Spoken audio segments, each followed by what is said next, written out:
Replay, ça s'est passé sur Radio Antasia. Radio Antasia. Mystère et magie. Réveille l'enchanteur qui est en toi. Mystère et magie, réveille l'enchanteur qui est au fond de toi. Et oui, les enchanteurs, il est 16h et nous sommes donc le samedi 13 janvier. Attention, aujourd'hui c'est l'anniversaire de Marie-Roux, donc joyeux anniversaire à Marie-Roux au passage. Et pour cet après-midi spécial, je suis en direct en compagnie donc de Lina, donc de Demoiselle étrange. Coucou Lina. Coucou. Ah, que c'est merveilleux, on t'entend. Alors, cet après-midi, on va ouvrir les portes, tu vas nous ouvrir les portes autour de la divination. Mais avant ça, je sais qu'on a des enchanteurs qui nous écoutent cet après-midi, donc venez nous rejoindre sur le chat. Vous pourrez poser des questions à Lina au cours de l'émission. Et nous aurons également une petite pause musicale au bout d'une petite heure. Ça permettra de faire une petite pause, d'aller aux toilettes, d'aller chercher de quoi manger, etc. Et même pour Lina, de pouvoir boire un petit coup. Alors, ma très chère Lina, je suis super émue de t'avoir parce que c'est la première fois que tu proposes ce type d'émission, première fois que tu fais de la radio également, et donc tu es passionnée donc de tarot, de divination, en tout genre, et je me suis dit ce serait merveilleux de t'avoir pour pouvoir un petit peu échanger sur le sujet. Merci. Merci beaucoup de me l'avoir proposé. Je suis un peu en stress si je fais des boulettes. N'hésite pas à me renvoyer sur le chat parce que je suis sur la première fenêtre. Voilà. En tout cas, je suis ravie. C'est réciproque. On fait des bisous aux auditeurs qui sont sur le chat, et notamment Artemis qui est là. Donc plein de bisous à Artemis, et puis Kadarn qui passe et qui repasse. Donc on fait plein de gros bisous à Kadarn également. Alors, avant que l'on se plonge dans le domaine donc de la divination, j'avais des petites questions par rapport à ton parcours. Comment tout a commencé pour toi au niveau de cet art magique en fait?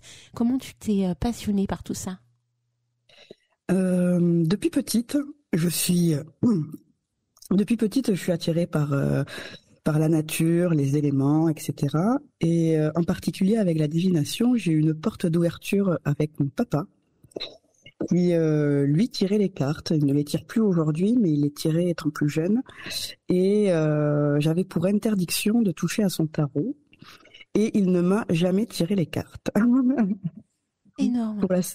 Pour la simple et bonne raison que mon papa, lui, est vraiment dans la divination pure et dure, et il ne veut pas connaître, il ne veut pas connaître les présages pour ses enfants ni même pour ses proches. Du coup, il y avait des règles très strictes à la maison. Il m'est arrivé en rangeant de toucher son tarot, et je ne l'ai plus jamais refait. Ah, c'est énorme. Donc, tu as grandi vraiment dans toute cette ambiance et cette essence au niveau du tarot, quoi. Énorme.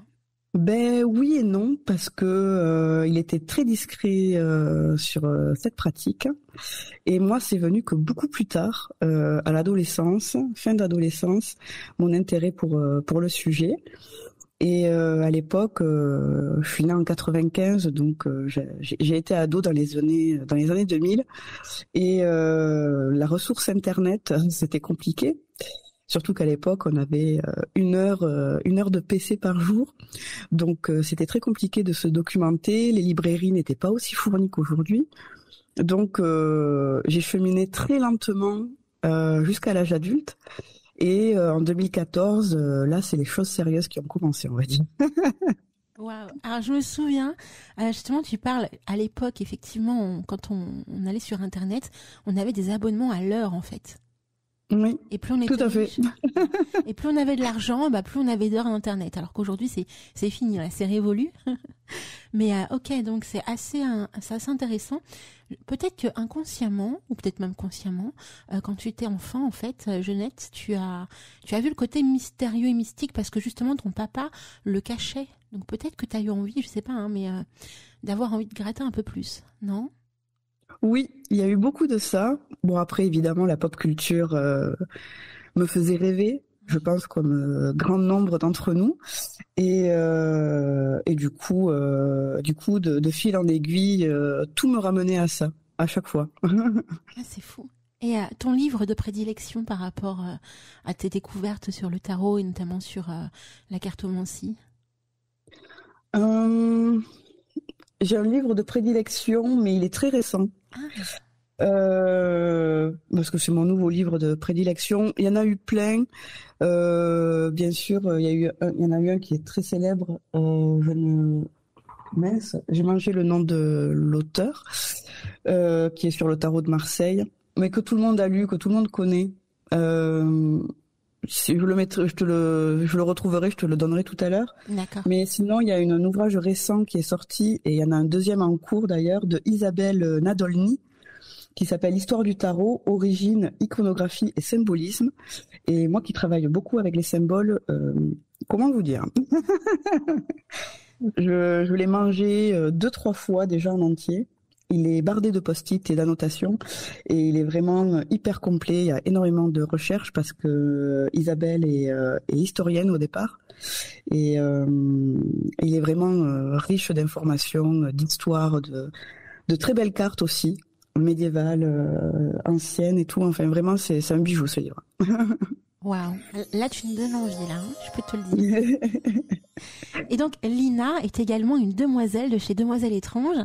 Et sur Demoiselles Étranges, tu proposes également des tirages, j'ai vu sur Insta. Oui, surtout de l'aide pour être concrète, on va dire, dans l'apprentissage du tirage des cartes. Surtout, on essaie de donner la confiance à notre public pour qu'il puisse pratiquer par lui-même et ne pas attendre après d'autres. Je m'occupe plus de tout ce qui est marketing chez Demoiselles Étranges, mais ça risquerait de changer cette année, mais je vous en dis pas plus. Mystère et boule de chewing-gum, moi je vous dis, ça promet du bouillon. Eh oui. Alors écoute, on a fait un petit topo pour que les auditeurs puissent un petit peu comprendre ton parcours, qui tu es, pourquoi tu nous parles de tarot aujourd'hui, et notamment de divination, parce qu'on va parler de divination au sens large, et après coup on va peut-être plus s'acter, comme tu m'expliquais hors antenne, autour justement donc du tarot en lui-même, et notamment de plein de petites choses un petit peu atypiques. Je peux vous dire que Lina a des mancies assez atypiques à nous proposer, hein, je peux vous dire. Et donc là, je sais que tu as fait donc toute une recherche autour de l'histoire de la divination et notamment de l'étymologie. Donc si tu veux nous en parler, eh bien vas-y, c'est à toi. Eh bien, c'est des vieilles recherches que j'ai mis au bout du jour parce que plus on avance, plus l'histoire fait son bout de chemin aussi et on retrouve petit à petit des morceaux d'histoire planqués au fin fond de musées de la Turquie par exemple ou ailleurs. Et mais on va s'arrêter un peu sur l'étymologie de divination qui vient du mot latin divinar qui veut dire accomplir des choses divines. Et pourtant, je ne sais pas vous, mais moi quand je fais de la divination, il y a quelques années, je ne me serais pas dit propulsé par le divin vers ces choses-là. Alors, je suis animiste, et je considère que la nature est divine, que les éléments sont divins, que tout ce qui est composé à l'extérieur fait partie du divin. Mais de là à me dire que quand je tirais les cartes et les prédictions que je pouvais avoir étaient divines, je suis quand même quelqu'un de très cartésien. Et je faisais avec une amie de l'époque, on partageait nos interprétations. Je donnais une interprétation et puis même si ça me semblait très clair, très fluide pour moi, hop, je lui envoyais une photo avec le tirage en cours ou le mar en cours et je lui disais et toi, qu'est-ce que t'en penses? Toujours à remettre le sort dans les mains de quelqu'un d'autre. Et c'est un peu ce qu'on fait, je trouve, en divination, c'est que peu importe le support que l'on a, que ce soit des cartes, du marc de café, la main ou toute autre chose, on met notre destin, si je puis dire, on remet notre destin dans un objet. Dans un objet ou si vous avez d'autres croyances en l'univers, en les dieux, etc. Donc voilà, accomplir des choses divines, ça me parlait pas tellement au début, et puis en fait, je trouve, avec le recul, la bouteille, comme on dit, que si, parce que c'est un peu comme si on regardait notre destin pour pouvoir reprendre notre libre arbitre. Et si à tout moment je suis pas claire, Alina, n'hésite pas à me reprendre. Et voilà. Et pour moi, c'est vraiment la définition que je me fais de la divination. Il y a aussi les mots mansi ou mantique, selon comment on les appelle, parce qu'il n'y a pas que la cartomancie, évidemment. Ça vient du mot manteia. Je ne sais pas si je le prononce très bien. Qui nous vient de la Grèce antique et qui est là, et vraiment c'est l'art de la divination. Et c'est pour ça qu'on a collé cette étymologie, ce suffixe à tous les mots rassemblant de la divination. Donc je reprends géomancie, chiromancie, nécromancie, etc. Voilà. Ah, c'est vrai que je remarque que la complexité qu'on a tous en fait, c'est de savoir si on prononce bien. Tu vois, chiromancie, chiromancie, enfin il y a plein de mancies en fait qui sont tellement particuliers à prononcer qu'on se demande si on le fait bien ou pas. C'est pareil en astrologie, je te rassure, avec chiron, chiron, c'est pareil.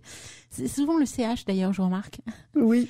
Mais ouais, non, c'est hyper percutant justement d'avoir un petit peu ce retour de l'origine, de l'explication. Ça démystifie aussi pas mal de choses, je trouve. Au moins, on sait un petit peu à quoi s'en tenir. En tout cas, comment percevaient les anciens à ce niveau-là, surtout ça. Tout à fait. Mais après, à partir du moment où on met le suffixe manti, on peut faire de la crépomancie, par exemple, dont je te parlais hier, ou de la béchamélomancie. Ah, énorme. Vous allez voir, tout à l'heure, Lina va nous parler d'une mancie mais hallucinante. Voilà. Mais j'en dis pas plus parce que c'est assez atypique. Et oui, je te vais même parler du fromage aussi. Mais à partir du moment où on met mancie derrière, parce qu'il y a aussi l'importance de penser à tout le monde. Et pendant de très très longues années, j'ai été une sorcière complètement fauchée. Et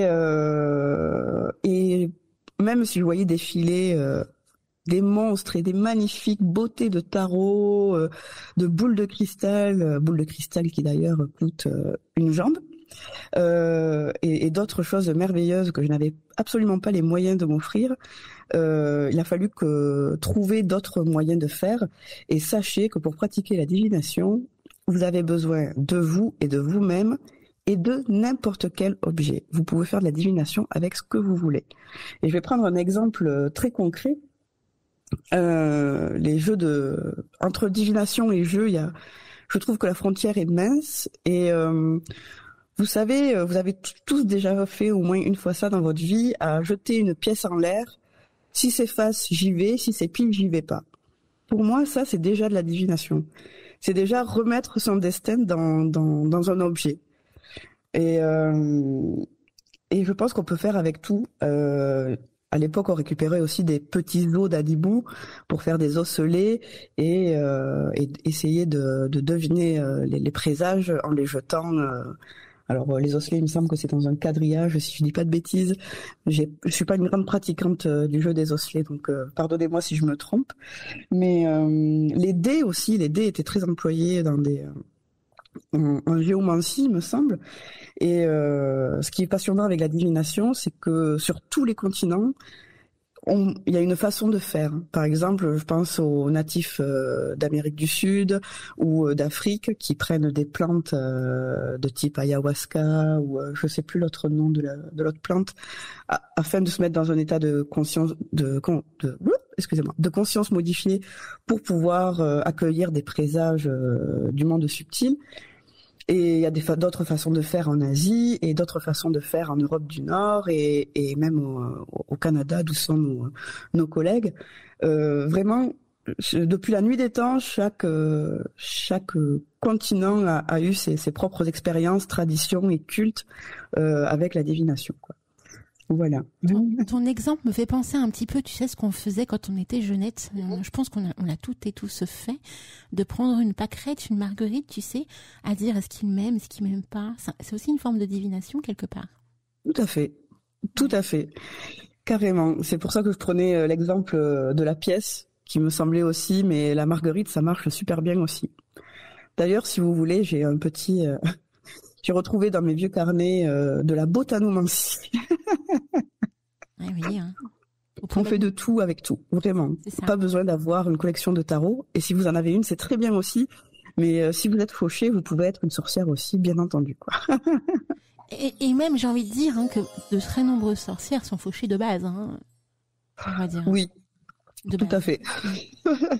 L'origine de la sorcière. C'est à force d'acheter des livres, ça. C'est clair. Et pas que. Et pas que. Et donc justement, les mancies, il y en a de toutes sortes, il y en a de toute origine. Toi, particulièrement au niveau de ta pratique, tu t'es plutôt orientée vers quel type de mancie? Parce que moi, tu sais que je commence à découvrir un petit peu la chiromancie. Alors, j'adore aussi tout ce qui est divination autour du miroir, les cartes, bien sûr, je me développe au niveau des cartes. Mais c'est vrai que moi, la chiromancie commence vraiment à me taper dans l'œil. C'est quelque chose qui m'attire aussi et que j'avais découvert il y a quelques années maintenant, oui. Mais je me suis jamais trop attardée. J'ai fait une séance avec une chiromancienne, mais je me suis jamais vraiment attardée sur le sujet parce que pour moi, il y a très peu d'espace au libre arbitre, justement. Oui. C'est vraiment quelque chose de défini qui fait partie de ton presque de ton ADN, parce qu'on parle des lignes de la main, et rares sont celles qui se modifient, à part si on a des cicatrices supplémentaires à l'intérieur des mains. Mais donc ça m'attire énormément, mais je m'y suis pas penchée dessus pour pouvoir en parler. La caphédomancie, pour moi, il y a celle-ci, bon, les cartes évidemment, et là, grâce à Valérie de Demoiselle Étrange, que vous avez déjà écouté sur Fantasia, j'ai découvert, et tu m'en as reparlé hier, le scrying, c'est ça?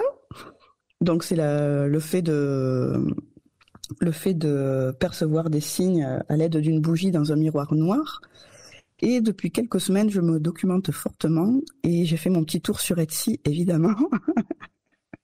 Donc là, je suis en attente de réception. Ah, donc tu as acheté... Je viens d'acheter mon premier miroir noir, ouais. Waouh, ah, c'est beau.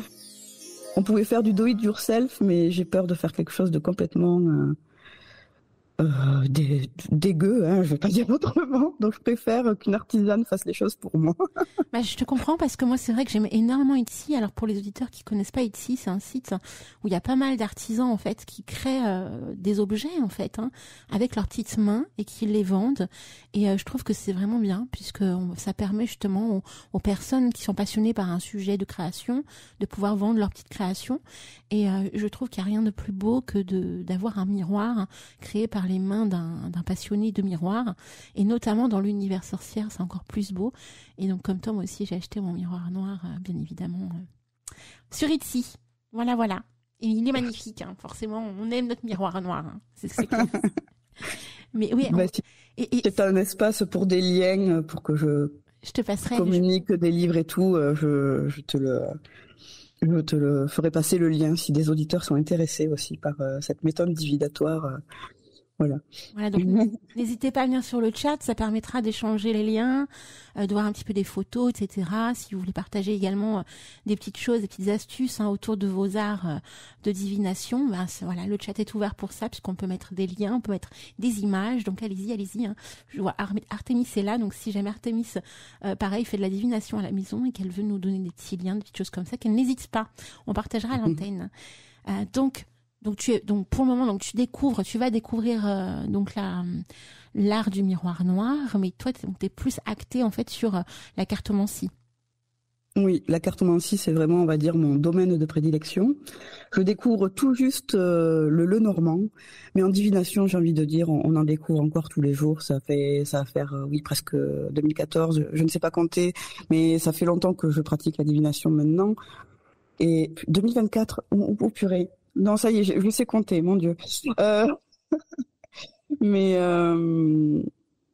du coup, je connaissais pas le scrying.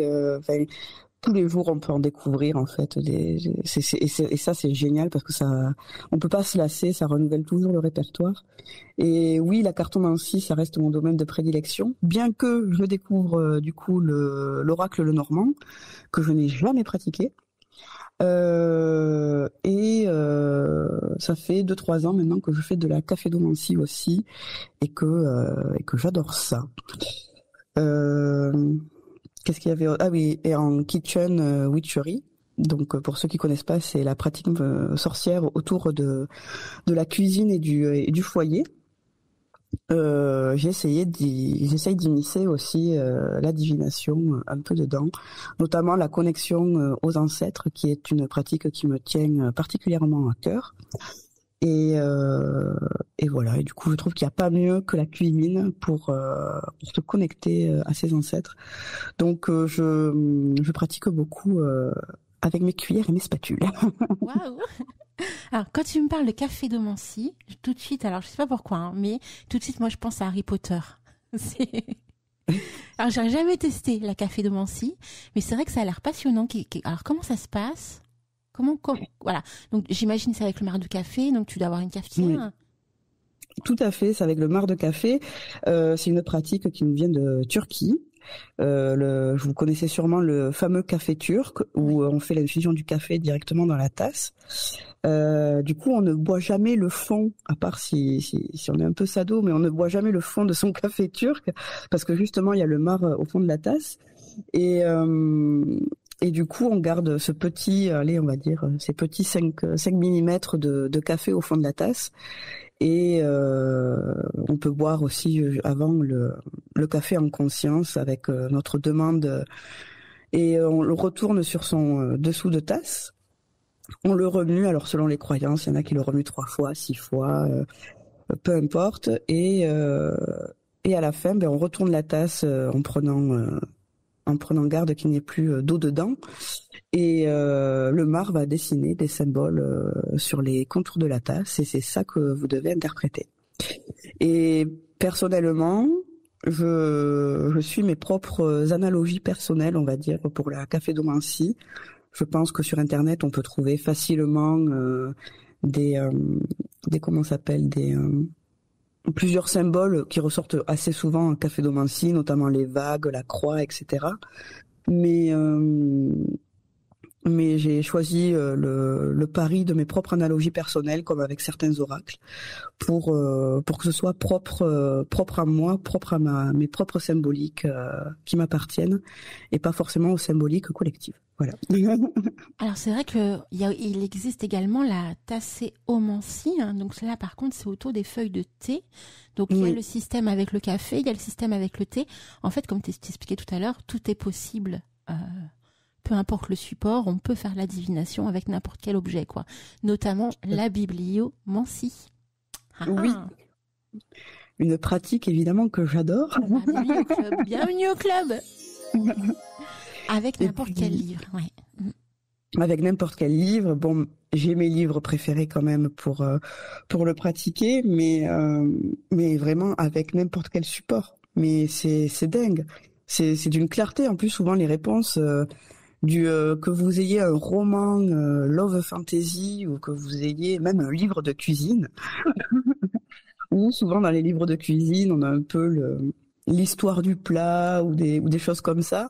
J'ai pas mal de livres de cuisine médiévale où il y a toujours des petits couplets sur à quel honneur on faisait tel plat ou à quel truc on faisait quel dessert, nanani nanana. Même avec un livre de recettes, vous pouvez faire de la bibliomancie.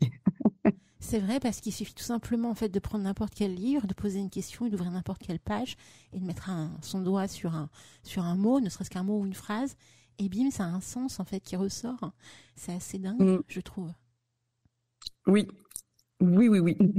D'ailleurs, pour la café Domancy, c'est ça, café Domancy, avant de retourner la tasse, d'abord tu poses une question dans ta tête et après coup tu retournes la tasse et tu vois la forme.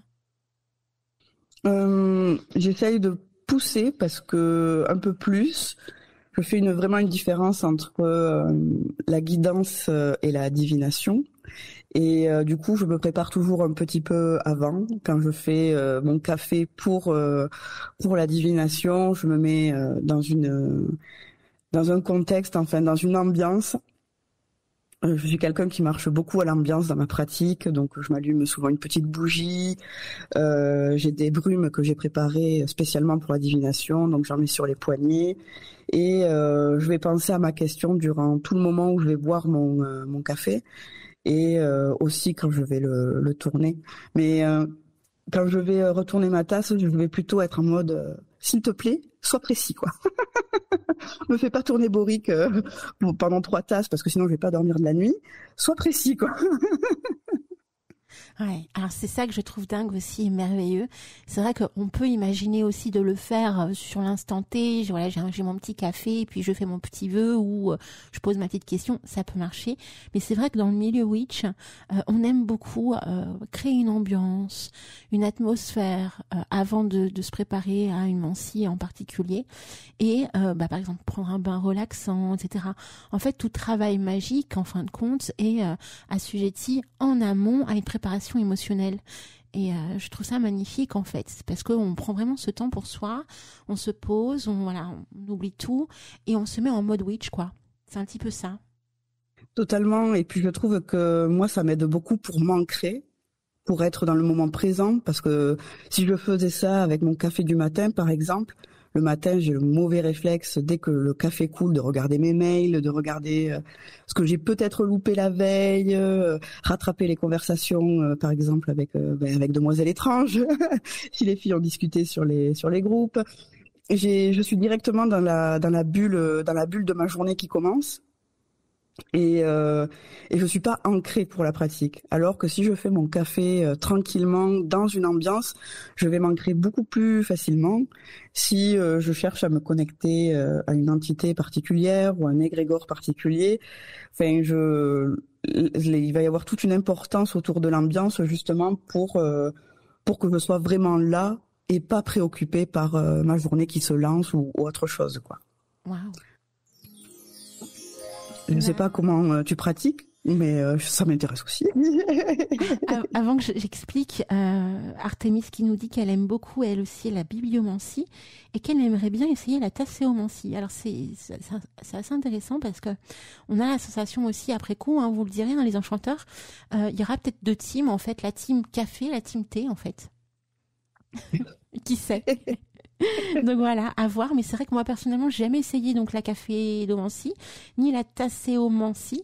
Par contre, je pratique énormément la bibliomancie.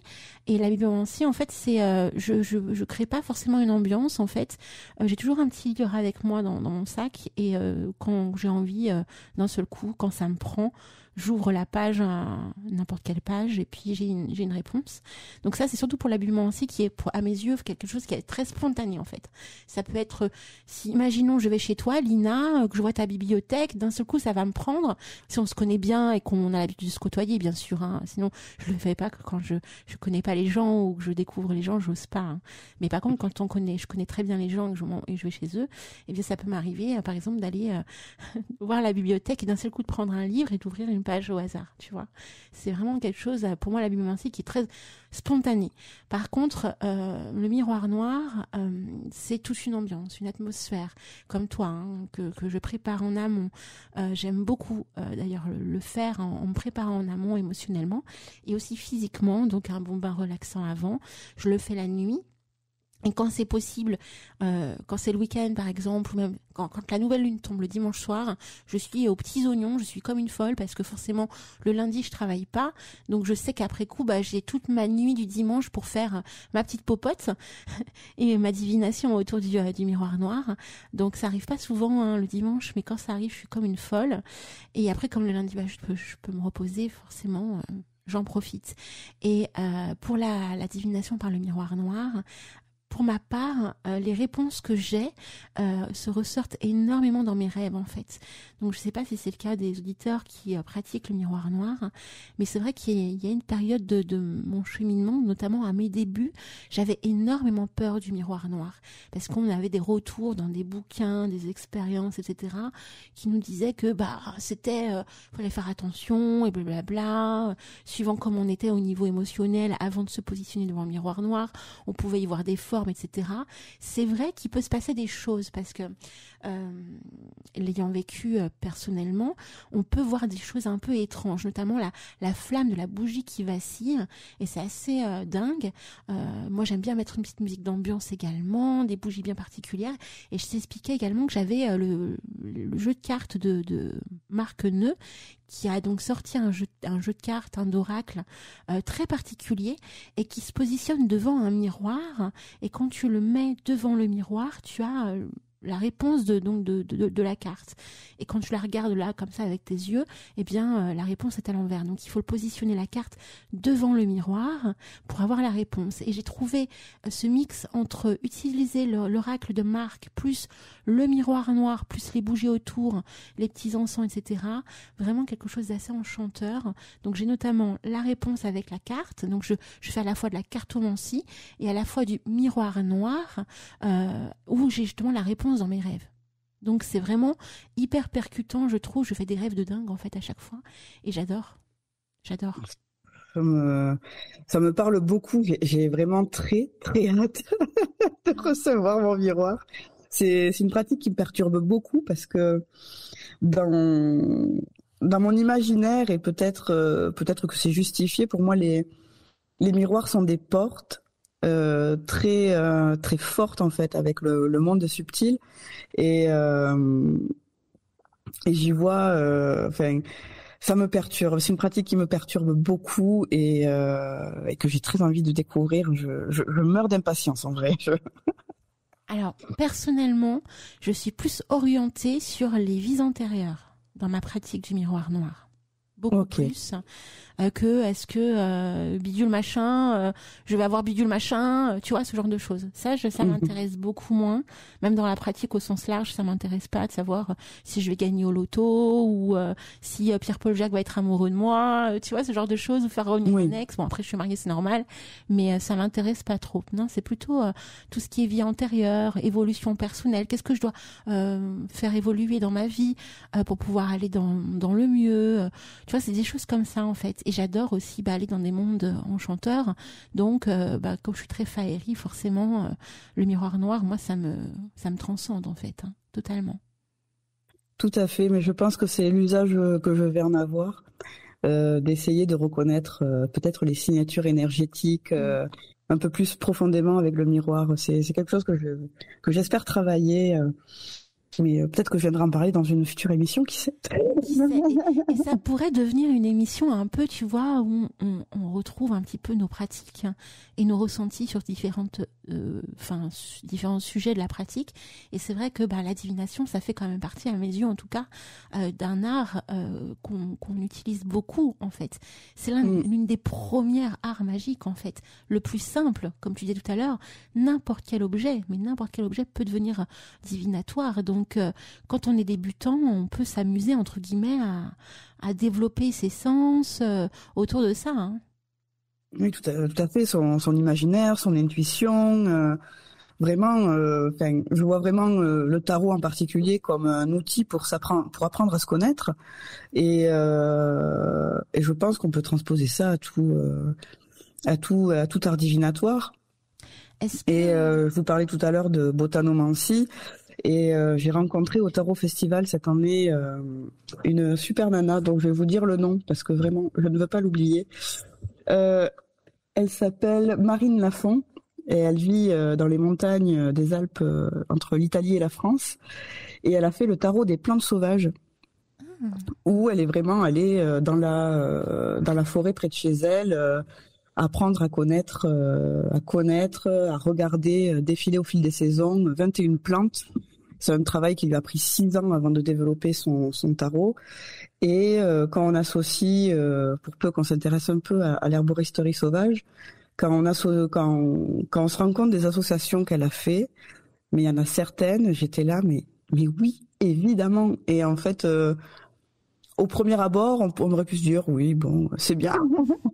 Mais c'est ça aussi que j'aime bien avec le tarot. Désolée, je reviens toujours au tarot, mais c'est que ça marche avec tout. C'est vraiment l'univers réuni en 78 cartes et je trouve ça passionnant. Tu vois, j'allais te poser la question, est-ce que t'es plus oracle ou tarot? J'ai l'impression que tu réponds en disant que t'es quand même plus tarot. Je suis totalement plus tarot, mais pour la divination, j'ai quand même mes chouchous qui sont des oracles. Donc, tu vois, j'ai un tarot en particulier pour la divination et l'oracle Béline également, qui est mon chouchou pour la divination, parce que je trouve qu'il tranche dans le lard directement, quoi. Alors, j'ai une question à te poser. Est-ce que tu as déjà eu une expérience mystique ou très particulière en découvrant un objet? Par exemple, je sais pas, tu te balades, tu découvres un objet dans un magasin ou dans un lieu de vie où tu as pu dormir, etc. Ou même un objet que tu as pu acheter et que d'un seul coup, il t'a transcendé au point que tu en as fait des rêves ou tu as senti une énergie, quelque chose de palpable autour de cet objet ou ça t'est jamais arrivé? C'est souvent avec les pierres. Et pourtant, j'ai énormément de mal avec la lithothérapie. Oui. Je dois bien l'admettre, même si j'adore les cailloux. Mais je trouve qu'on leur en demande un peu trop.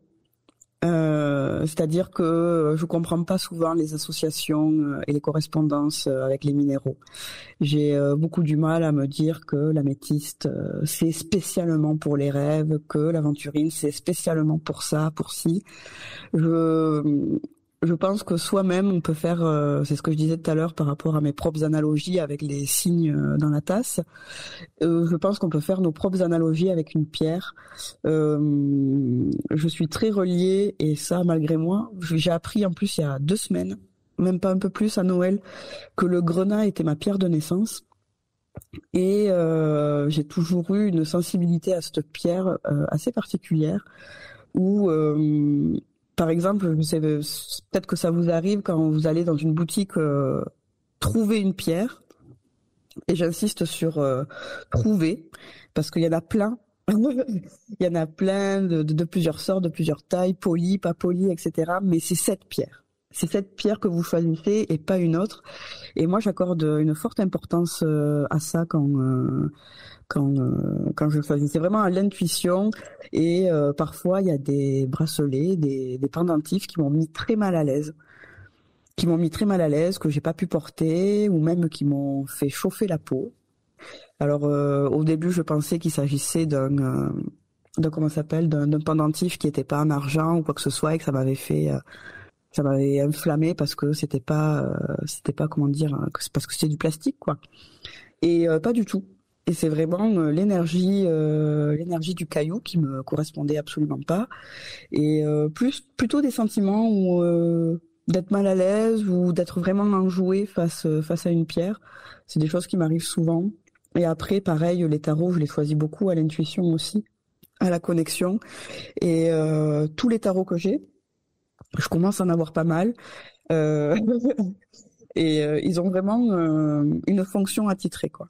C'est y en a un qui est vraiment pour la divination, où soit j'y vais à l'instinct et je le choisis parce que il m'appelle à ce moment-là, soit vraiment, enfin, ils ont un peu tous leur fonction, on va dire. Il y en a vraiment un, c'est pour la connexion aux ancêtres, l'autre, ça va être pour ma petite guidance hebdomadaire, l'autre, enfin, c'est vraiment... je suis un peu rigide. Et quand tu découvres un tarot, enfin un jeu de cartes, est-ce que tu as un petit rituel justement qui te permet après coup de te dire bah tiens, ce type de tarot, ce sera pour tel type de pratique ou de demande, ou alors c'est vraiment instinctif, tu le vois, tu dis bah ça, ce tarot-là, je vais l'utiliser pour tel type de choses. Ben, quand j'ai un doute et que c'est vraiment l'esthétique du tarot qui m'a plu et que je sentais qu'il y avait quelque chose à travailler avec, mais je suis pas sûre, ça me l'a fait avec le Pastoral Tarot que j'ai acheté au Tarot Festival, au Salon des Arcanes, qui est un super mec. Si jamais il fait beaucoup de tarots indépendants, donc qui sont pas beaucoup vendus en France pour la plupart. Et quand j'ai vu le Pastoral, je me suis dit mais il est magnifique. Il me fait penser un peu à l'ambiance de Anne au pignon vert. Ah oui. Je sais pas si tu vois un peu. Ils ont fait une série sur Netflix. Oui. Et je trouve que l'ambiance du tarot colle un peu à ça. Et c'est l'un de mes sagas d'enfants que j'ai adoré, quoi. Et du coup, vraiment, c'est un tarot doudou. Mais je savais pas quoi travailler avec lui. Et du coup, j'ai fait un petit tirage en 3 cohortes. Qu'est-ce que tu veux qu'on travaille ensemble, quoi. Et souvent, je prends les arcanes majeurs pour faire ce tirage, parce que je trouve que c'est plus comment dire, c'est plus cash. D'accord. Et du coup, voilà. Moi, je connais bien Anne avec un E, hein, pour ceux qui connaissent. Oui. J'ai adoré cette série. Je pense que tu as dû avoir la première version, qui était une sorte de téléfilm. Ah non, pas du tout. Ah, t'as pas connu la première version, parce que la version Netflix n'est pas la première version. Et ça m'a fait bizarre d'ailleurs de voir Anne différemment, mais je trouve que l'actrice joue vachement bien. Et j'ai pu retomber dans cette série que j'adore maintenant, hein, depuis toujours. Et non, mais je comprends un petit peu l'univers et l'ambiance que tu nous expliques là, cet après-midi au niveau de cette série. Et j'en profite au passage, il y a Mimi qui vient d'arriver sur le chat, donc on lui fait plein de gros bisous à Mimi. Gros bisous Mimi. Donc Mimi, on a Lina de Demoiselle étrange qui est parmi nous et qui est donc passionnée de divination et notamment de cartomancie et notamment de tarot. Donc ça c'est top.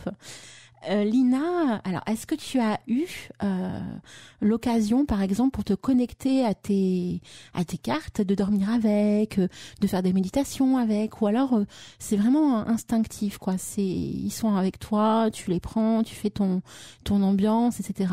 Ou alors tu as un petit rituel un peu plus énigmatique ou atypique que tu aimerais partager avec nous?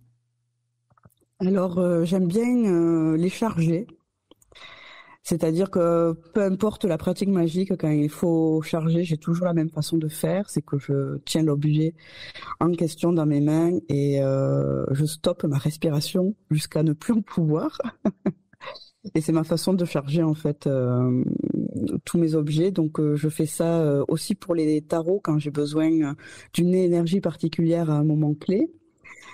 Sinon, souvent, j'ai de la chance quand même, parce que je suis très vite connectée aux cartes. Il me suffit de les battre pour...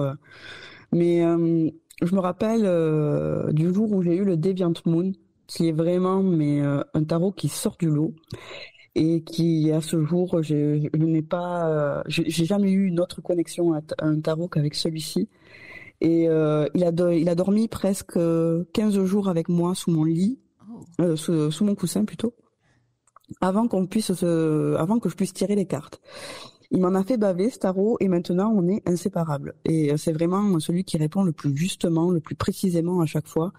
J'ai vraiment aucune difficulté avec ce tarot maintenant. Mais au début, ça a été vraiment long et compliqué.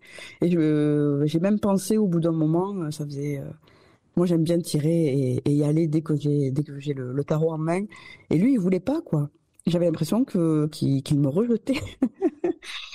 Et du coup, il a dormi avec moi, je l'ai chargé, je l'ai consacré à des pratiques parce que je voulais en faire ça et au final, je pense que lui, il voulait pas.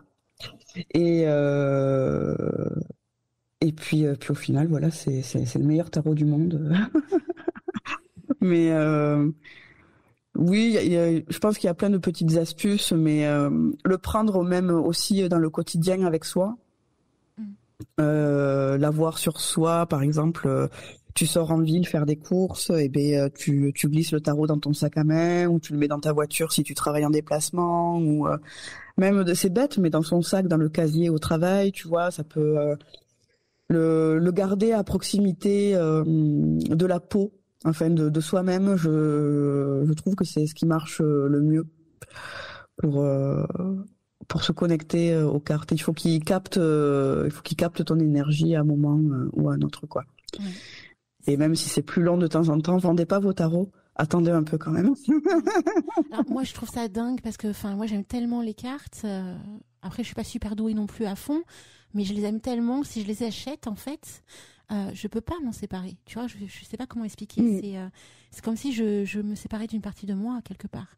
Donc après on peut pas non plus avoir une connexion avec tous nos jeux, hein, j'entends bien, mais je peux pas. Je préfère en fait offrir, tu vois, plutôt que de les revendre. Hein. Tu vois, c'est ma vision après, hein, mais je peux comprendre qu'on ait besoin d'acheter et après coup de revendre derrière aussi, ça nous fait un peu de sous.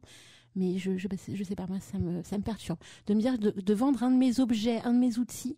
J'ai tellement une vision très particulière de l'outil.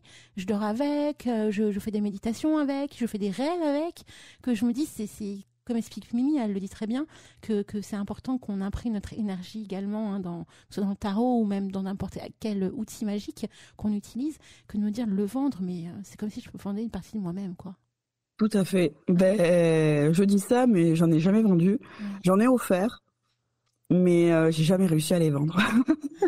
C'est ça, c'est... D'ailleurs, pour info, les amis, hein, vous voulez voir des sorcières atypiques, allez dans leur chambre et vous verrez des objets très très loufoques sous leur couverture ou même sous leur oreiller.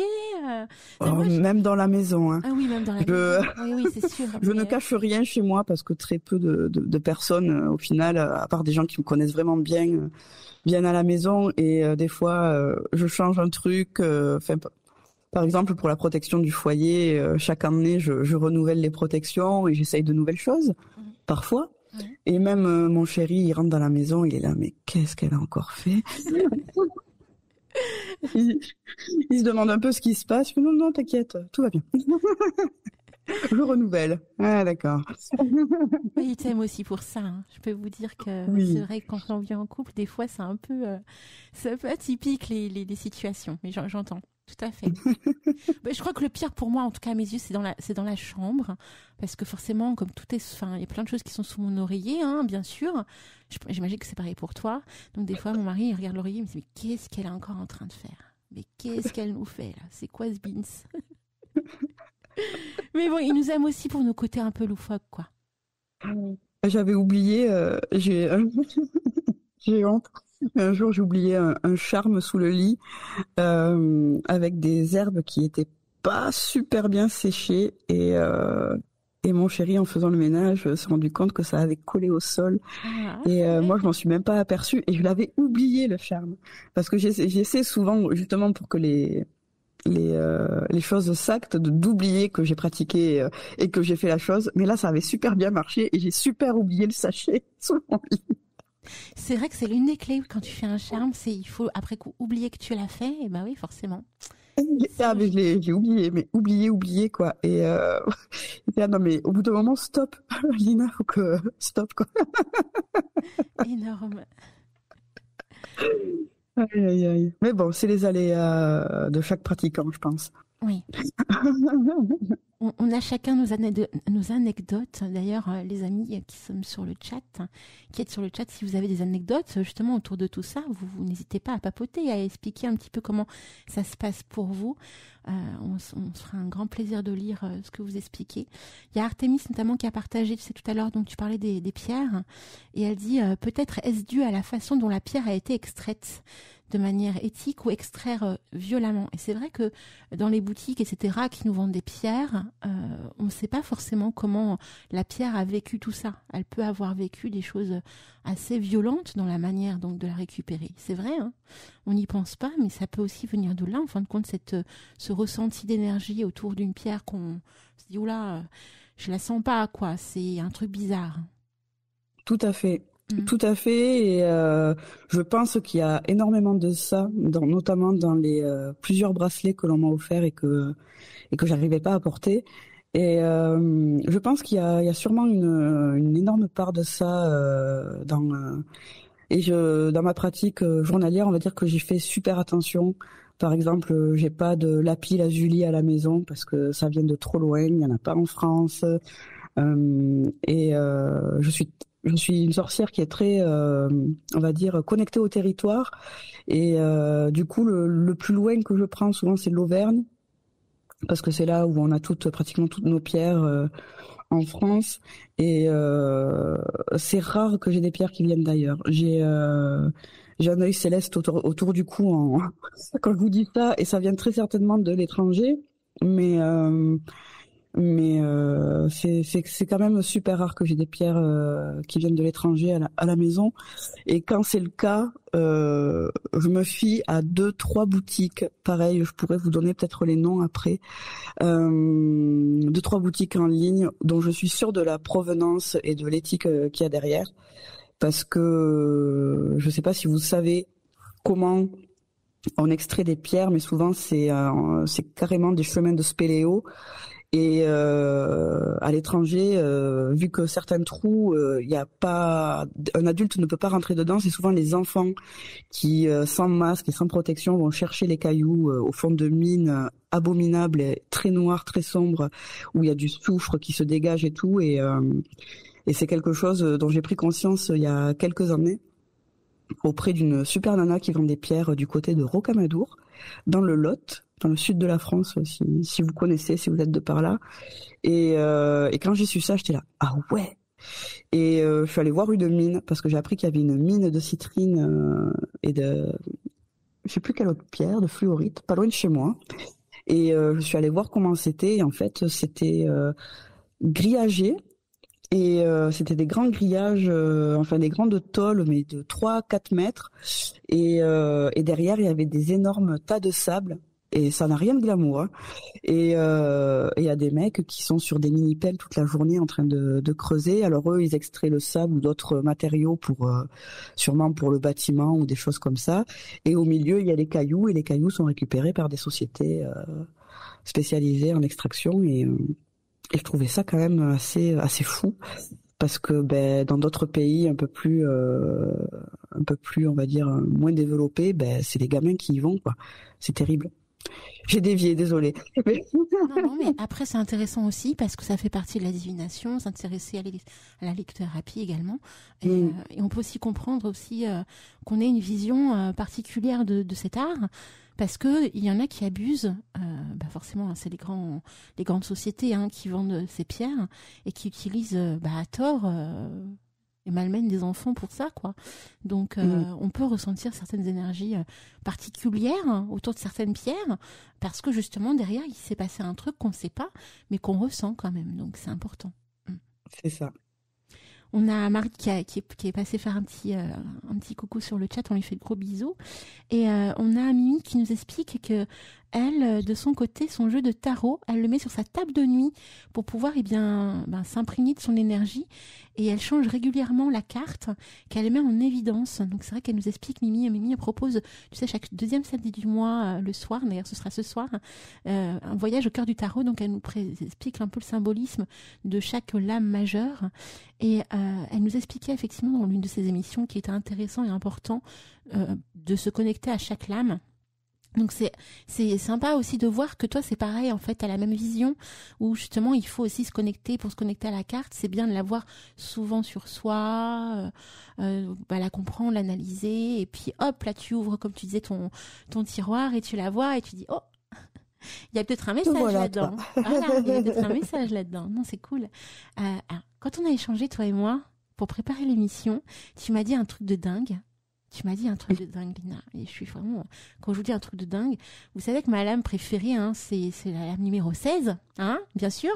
Et pour Lina, c'est également la lame numéro 16. C'est énorme. Est-ce que tu as une anecdote ou, je sais pas, quelque chose à dire autour de cette lame, qui est la maison de Dieu, on rappelle, la tour? Est-ce que tu as une petite histoire à nous raconter autour de cette lame qui te porte au cœur encore aujourd'hui? En fait, vraiment les 21 arcanes majeures, je les colle.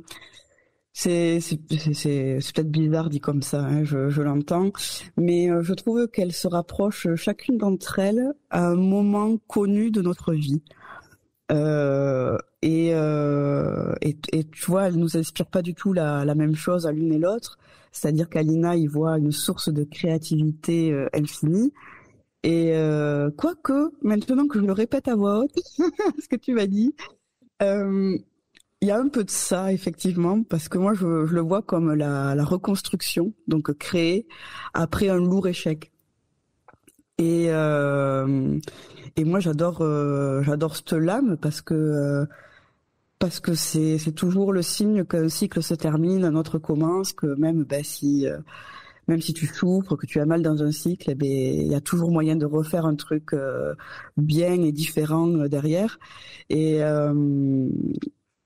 donc oui, en fait, on en discutait parce que je me suis tatoué cette lame sur l'une de mes cuisses et parce que c'est un important rappel pour moi de l'avoir toujours avec moi, cette lame, parce que voilà. Et je trouve que chaque lame, et en ce moment je suis en train de travailler sur la carte du fou et du diable, parce que le diable, c'est ma carte annuelle. Je me tire en chaque début d'année une carte qui va m'apprendre, que j'estime qui va m'apprendre des choses dans l'année.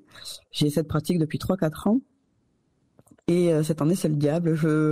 J'ai un peu sursauté quand j'ai vu le carte, mais bon, qui vivra verra, je vous en reparlerai début 2025. Et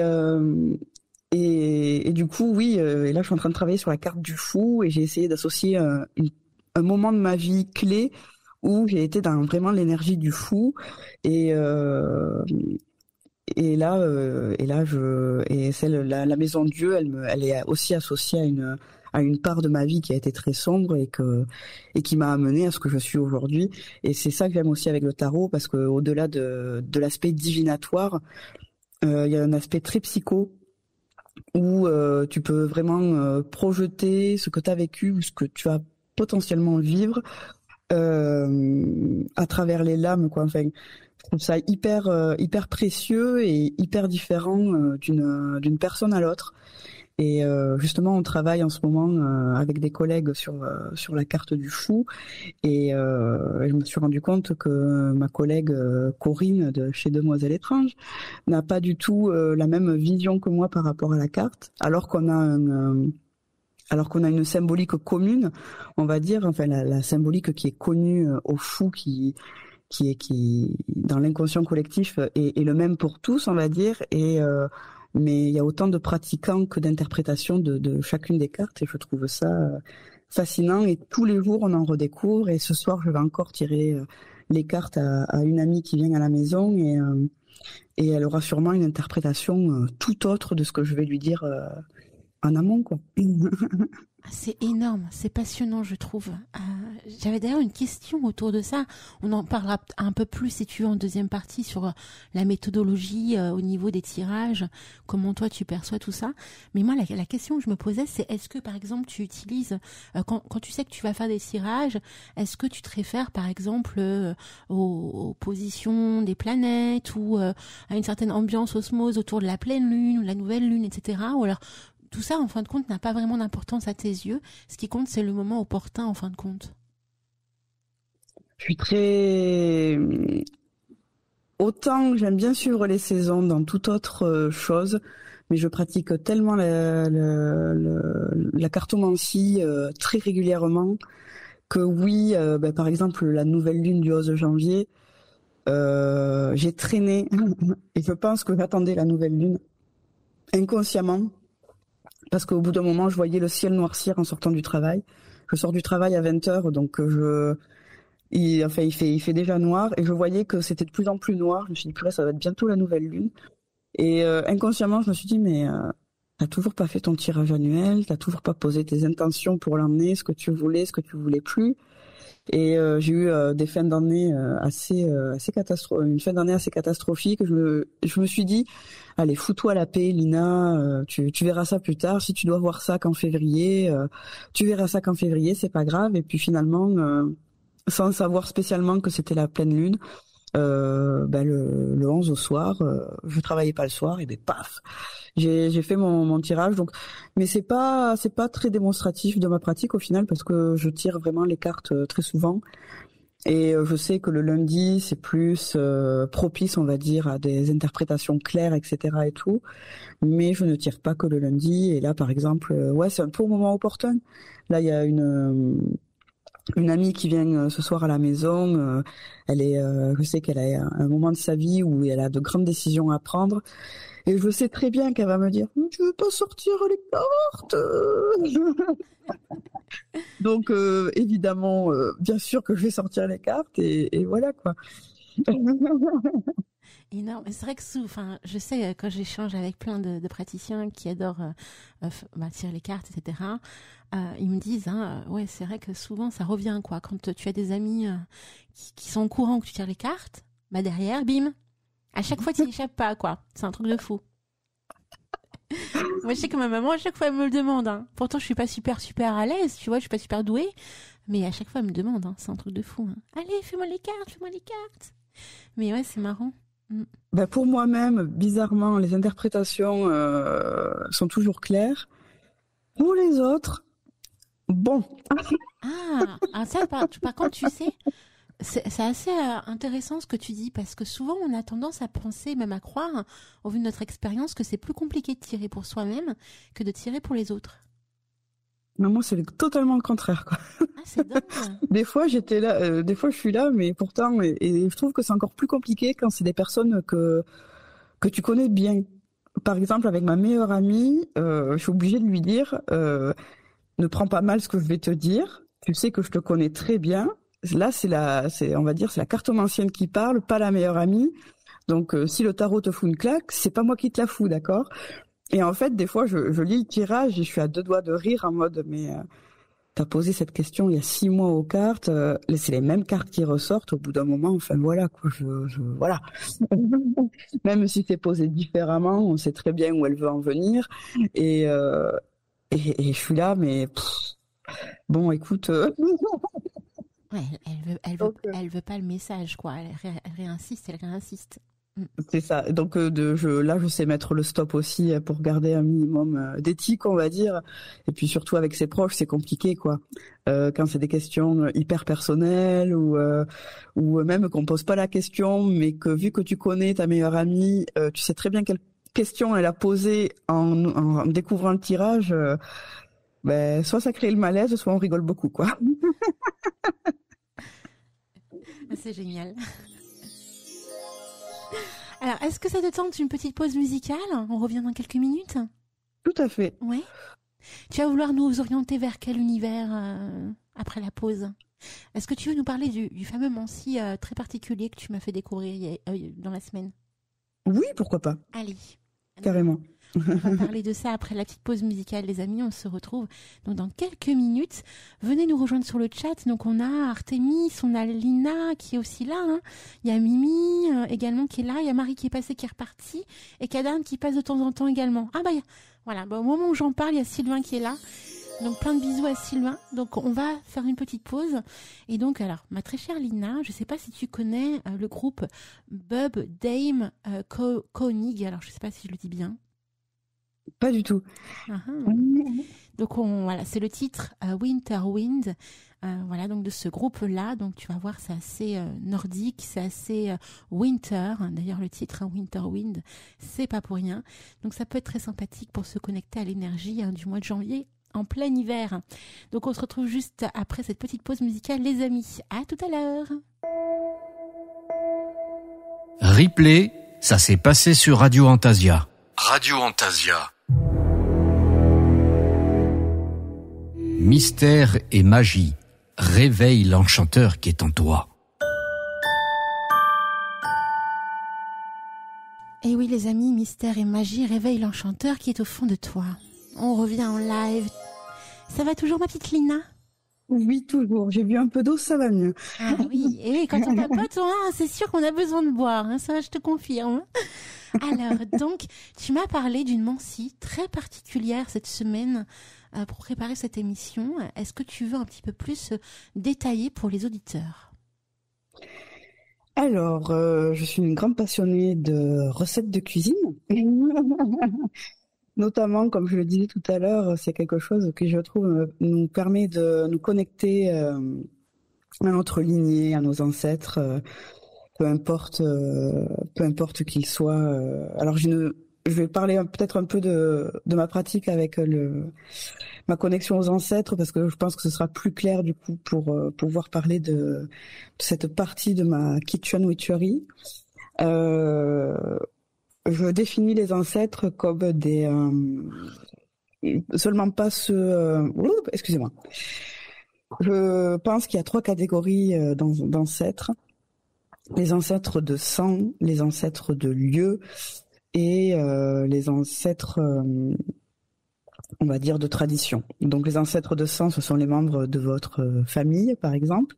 Enfin, oui, de votre famille. Les ancêtres de lieu, c'est ceux qui ont vécu dans votre rue, dans votre maison, dans votre village, votre ville avant vous. Et je les appelle le dernier. Je suis désolée. J'ai bu de l'eau, j'ai l'impression d'avoir mis le cerveau à zéro. Je m'en souviens déjà plus non plus. Faut pas me demander. Hein, on est mauvaise. Pas grave. Si vous avez, si vous vous souvenez, les amis, vous pouvez le mettre sur le chat en attendant. Donc, tu as dit donc les ancêtres. Les ancêtres de sang, les ancêtres de lieu et les ancêtres de lignée. Donc, si vous faites partie d'une tradition en particulier, ça peut être la Wicca ou toute autre chose. Voilà. Donc, un ancêtre est une personne proche ou pas qui a disparu, qui est décédée. Ça peut être une personne qui a vécu il y a 3 siècles, comme une personne que vous avez connue de votre vivant. J'y suis très attachée depuis toujours. Parce que je me suis toujours demandé comment ont pu vivre mes ancêtres. Je suis petite fille d'immigrés de mes 2 côtés, du côté de mon père comme de ma mère, et j'ai pas connu mes grands-parents. Du coup, j'ai plein de questionnements autour de l'enfance de mes parents, tout ça qui m'ont traversé l'esprit dès mon plus jeune âge. Et ça a été un domaine avec la divination justement et la connexion aux ancêtres. Ce sont mes premières pratiques en tant que pratiquante sorcière, et c'est des pratiques auxquelles je tiens énormément. Et de fil en aiguille, j'ai découvert que le cœur d'un foyer, et j'ai rien inventé, hein. Le cœur du foyer se trouve dans la cuisine. Avant, on avait la chance d'avoir, c'était très commun d'avoir des salons avec des cheminées. Dans notre génération, c'est moins commun, on va dire. Et du coup, pour moi, le cœur de la maison, c'est vraiment la cuisine. Et c'est là aussi où il fait chaud, où il y a le four, où on prépare la popote, où on va réunir sa famille pour manger. Nourrir sa famille aussi, mais nourrir le ventre, mais aussi nourrir l'esprit, nourrir l'âme, parce que quand on prépare à manger, c'est souvent avec beaucoup d'amour et de patience selon les popotes que l'on prépare. Et du coup, je me suis demandé plusieurs fois comment est-ce que je pouvais, par ce biais-là, me connecter à mes lignées. Et comme beaucoup, je pense que j'ai commencé par des tarots culinaires, on va dire. Je pense notamment au Herbcrafter Tarot, au tarot des plantes de Marine Lafont que je vous parlais tout à l'heure. Des tarots où vraiment soit les plantes, soit les épices, ce genre de choses sont très présentes à l'intérieur. Mais ça m'a pas suffi. Ça m'a pas suffi parce que ça aide à la confection de mets, mais ça n'aide pas pour percevoir des messages que peut-être les ancêtres ont envie de nous faire parvenir. Alors je vais pas ici parler de processus de connexion aux ancêtres, hein, c'est pas le but du podcast, mais je vais vous parler des divinations tirées par les cheveux qui me sont passées à l'esprit pendant que je cuisinais et que je pratique encore, notamment la crépomancie, et que j'ai découvert parce que ça non plus, même si c'est très atypique, je ne l'ai pas inventé non plus. Rendons à César ce qui est à César. La première fois que j'en ai entendu parler, c'est la sorcière Lisbeth Nemandi qui en parlait sur l'un de ses podcasts. Je ne saurais pas vous dire lequel.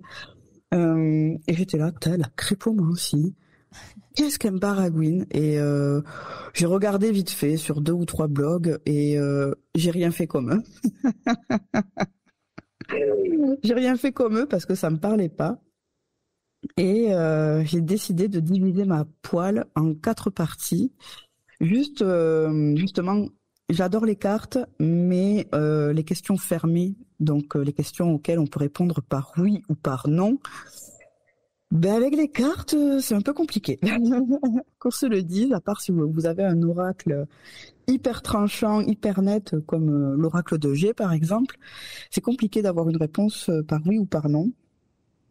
Et j'ai utilisé ma poêle un peu comme les comment on appelle ça, les papiers, tu sais, pour mettre à jour les pendules. Les papiers pour mettre à jour les pendules. C'est un nom particulier, tu sais, t'as un arc de cercle. C'est un nom particulier, je l'ai mangé, un arc de cercle où tu peux programmer, on va dire, grâce à lui ton pendule.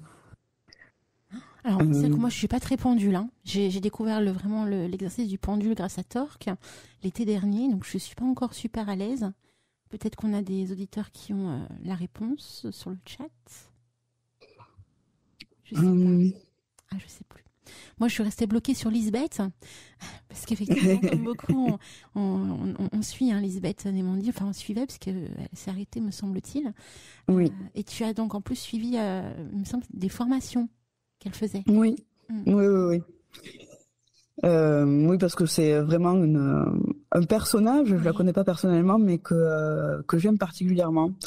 C'est pareil, elle a ce même attachement que moi à la cuisine, et surtout quand j'ai découvert Instagram, et parce que j'avais découvert Demoiselle étrange via Facebook, mais il y a de sombres et vieilles années. Et quand je suis arrivée sur Instagram et que j'ai tapé sorcière dessus, je suis tombée en premier sur Lisbeth. Et dans la sphère Instagram, du moins, c'est l'une des premières que j'ai suivies. Et j'ai bien aimé le personnage, c'est une chouette nana. Et du coup, je me suis dit bon ben allons-y, peut-être que je vais voir d'autres choses un peu plus loin que le bout de mon nez, parce que moi, à part mon bureau, mes bouquins et les 1 heure d'internet de l'ancien temps, on va dire. Je suis quelqu'un de très routinier, donc dès qu'il y a quelque chose qui marche dans ma pratique, qui fonctionne, je ne cherche pas vraiment plus loin. Ok, ça marche, ok, je garde, ça marche pas, je garde pas.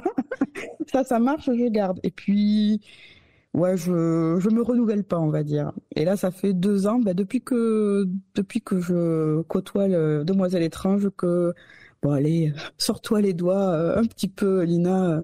Essaye de nouveaux trucs, de nouvelles choses. Ah, mais t'as bien raison aussi, Parce que j'ai beau apprendre énormément de choses dans les livres, je pratique toujours les mêmes choses, en fait. Et entre apprendre et pratiquer, il y a un monde. C'est vrai. Et pratiquer, c'est tellement merveilleux.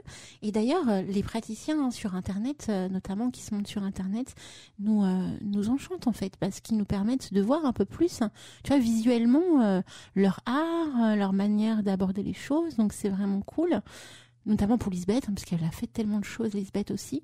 Mais c'est vrai qu'ils sont nombreux et ils sont très inspirants. Donc c'est vrai que si tu as découvert la crépomancie en découvrant Lisbeth, c'est assez loufoque, c'est assez original.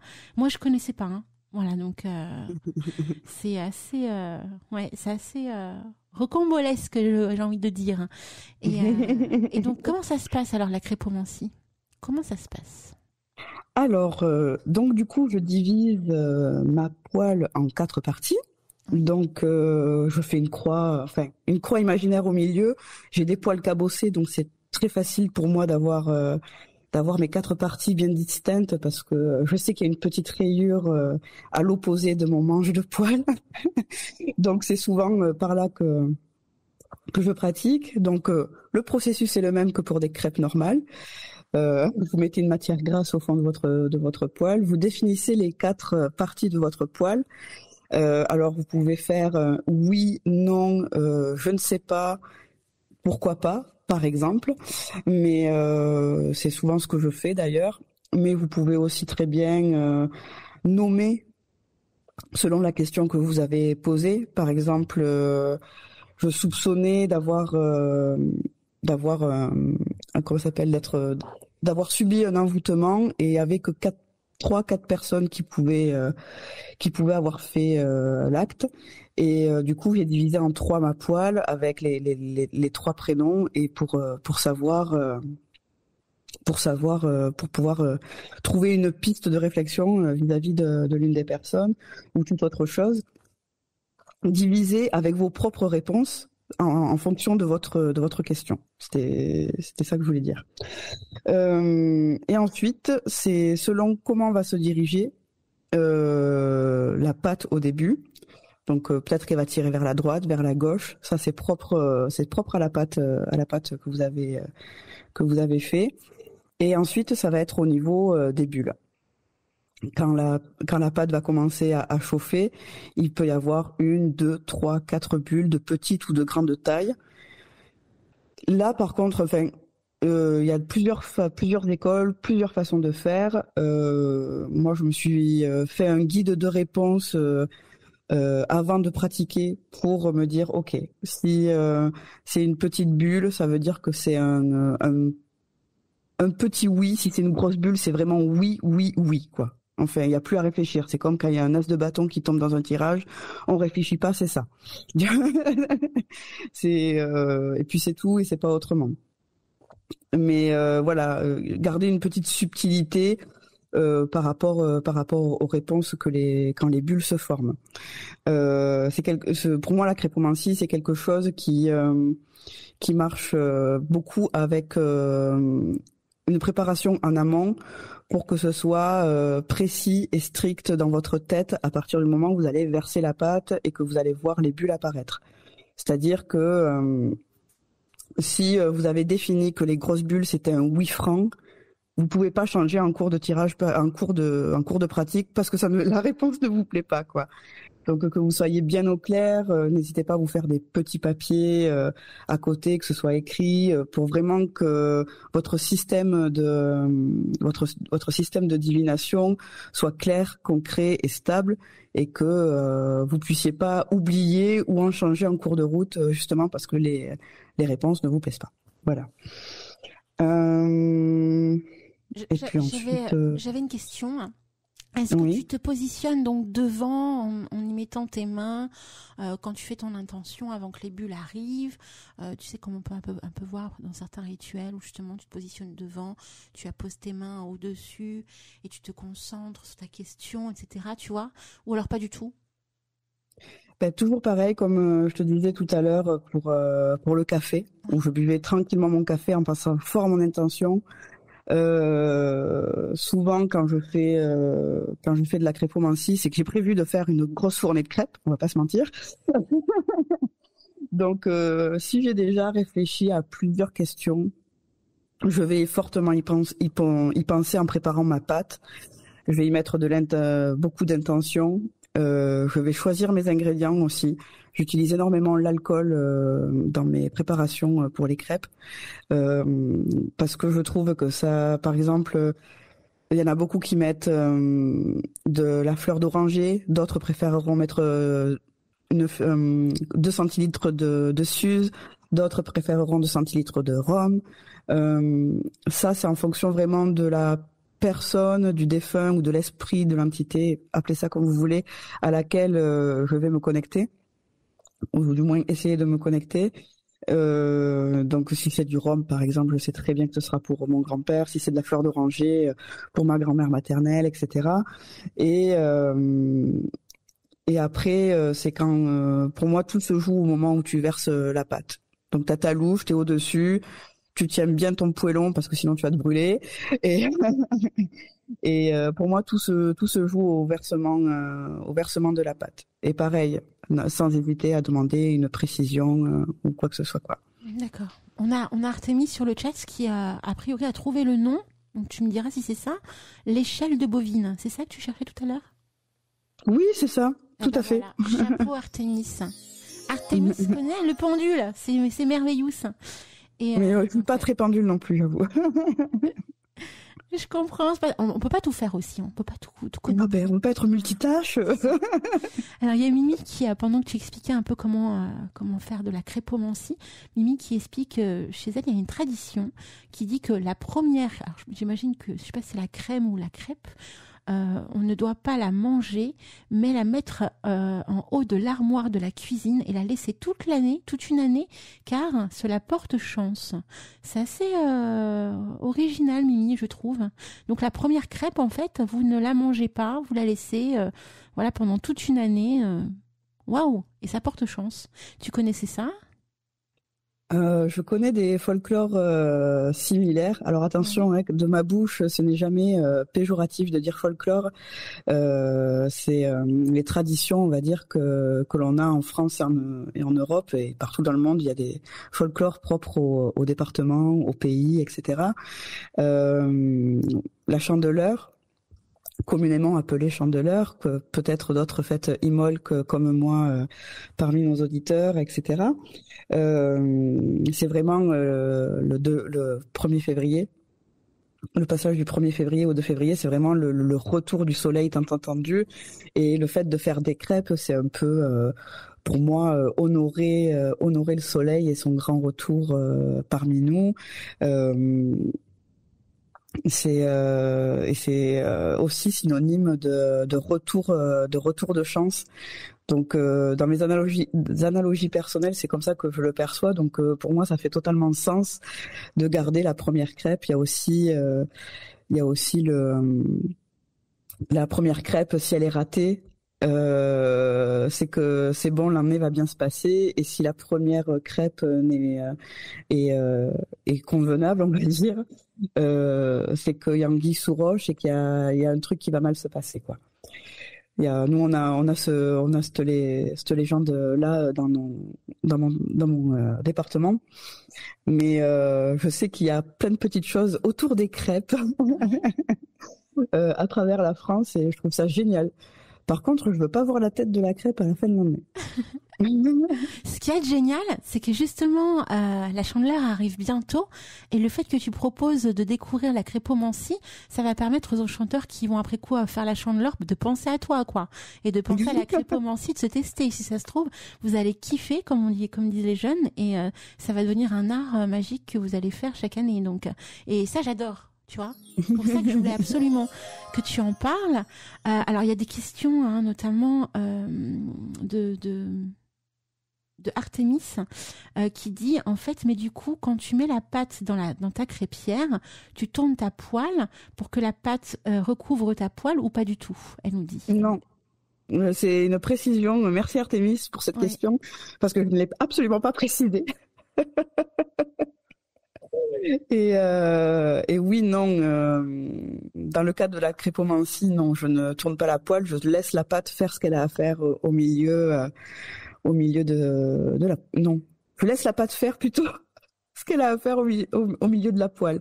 Mais j'essaye de vraiment la faire tomber sur le point du milieu précisément pour éviter toute intention malvenue de ma part, quoi.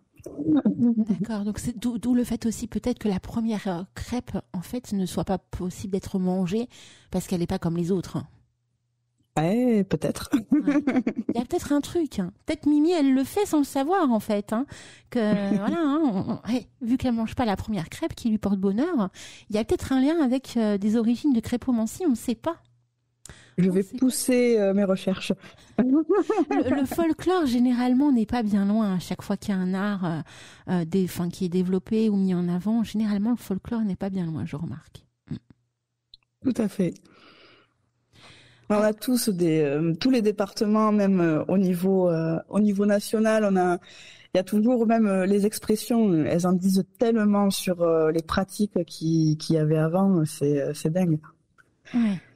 J'en ai pas en tête de suite, mais je pense que si je refouille un peu dans mes carnets, je pourrais vous en sortir sur une autre émission. Alors, moi j'adore, pendant que je t'écoute, je suis en train de lire le message de Mimi, elle est à fond. Elle nous explique comment faire une crêpe en fait, et elle nous dit tu lances avec ta poêle en l'air et tu l'attrapes avec ta poêle en fait. Mais ouais, effectivement, on a tous ce petit coup de main là où tu lances ta crêpe en fait, tu lances ta pâte. Et des fois, tu as du mal à la remettre dans la poêle, quoi. C'était déjà arrivé? Tellement de fois. On est d'accord, hein, on est d'accord. Il suffit de dévier sur le côté, là, et hop, c'est fini. T'es foutu.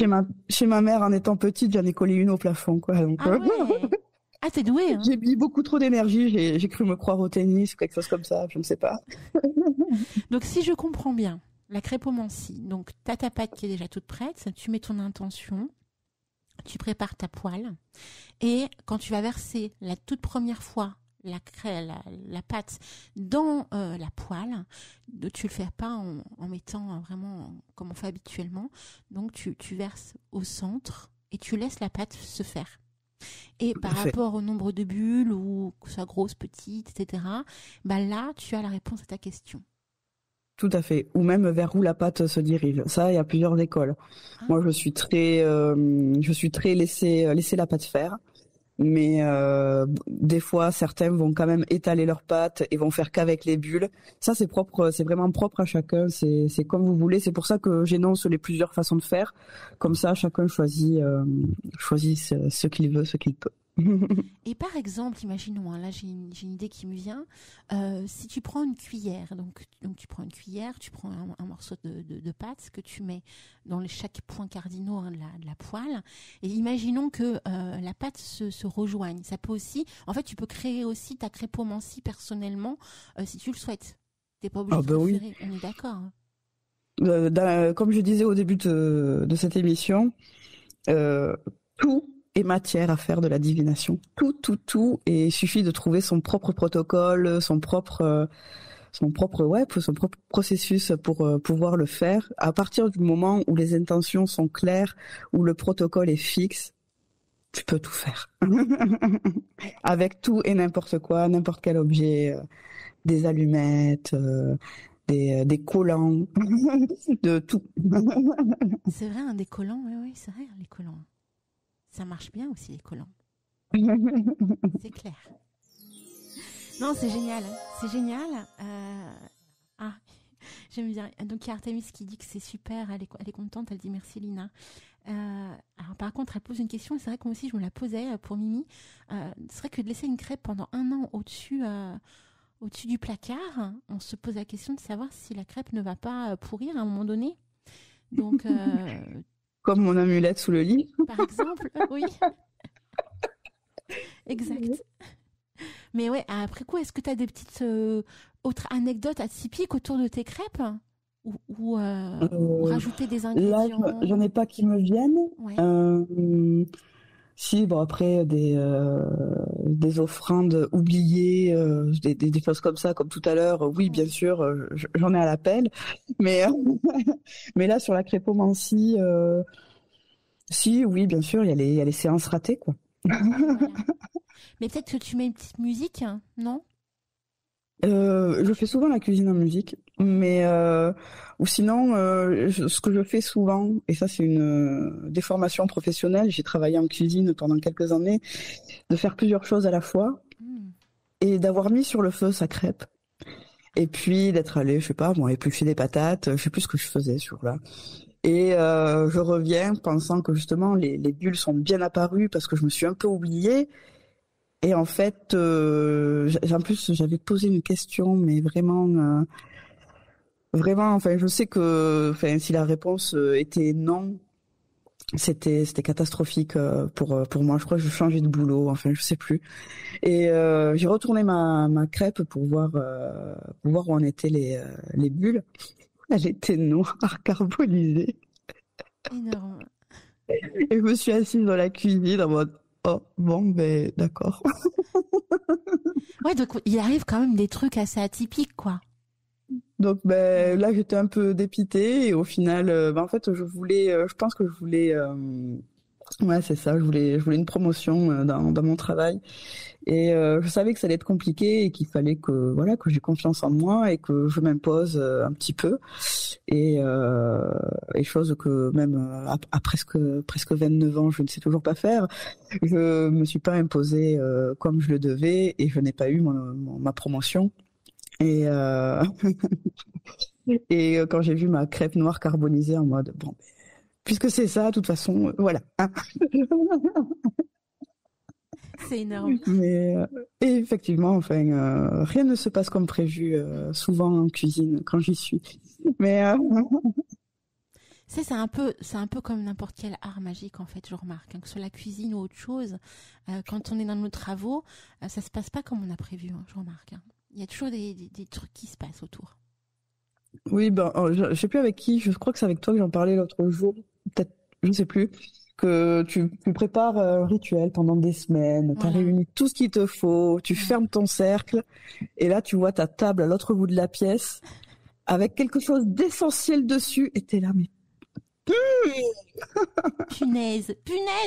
C'est pas possible, quoi. Pourtant, j'ai répété des heures avant. Et bim. Je pense que c'est l'émotion, tu sais, qui fait que Comme l'émotion est là, est très très intense, quand tu te prépares, quand tu t'essayes en avant, avant le jour J, l'émotion n'est pas là. Forcément, émotionnellement, t'es vraiment acté dans ton truc. Tu dis voilà, ça va faire comme ça, ça va faire comme ça. Et au moment où tu passes à l'action, t'as l'émotion qui est là, qui est trop intense, et bim, il se passe un truc. Tu oublies. C'est ça. Ah, c'est terrible, hein. Ouais.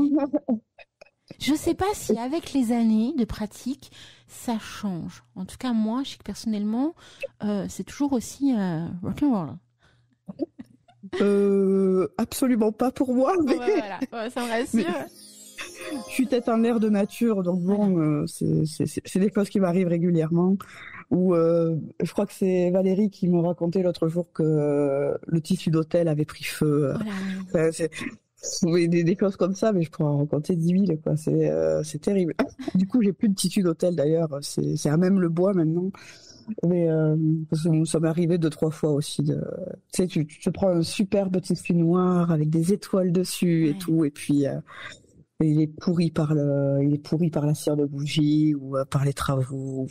Non, allez. On va faire ça sur le bois. Le bois, ça se nettoie bien. C'est bien. C'est vrai. Et c'est au fil de la pratique qu'on se rend compte de tout ça. Hein.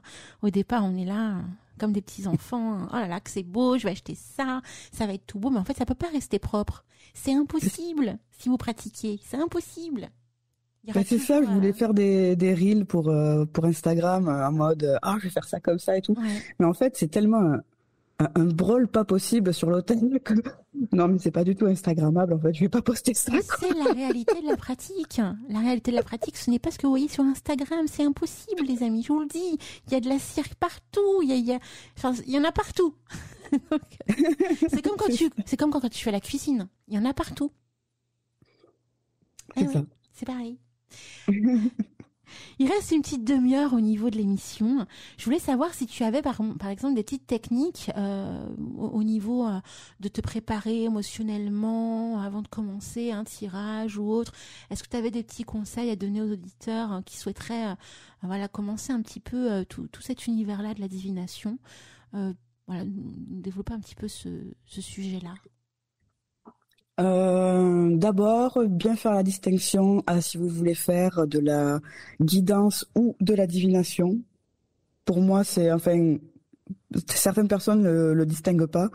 Moi, je distingue vraiment les deux. Tu peux te tirer les cartes justement pour un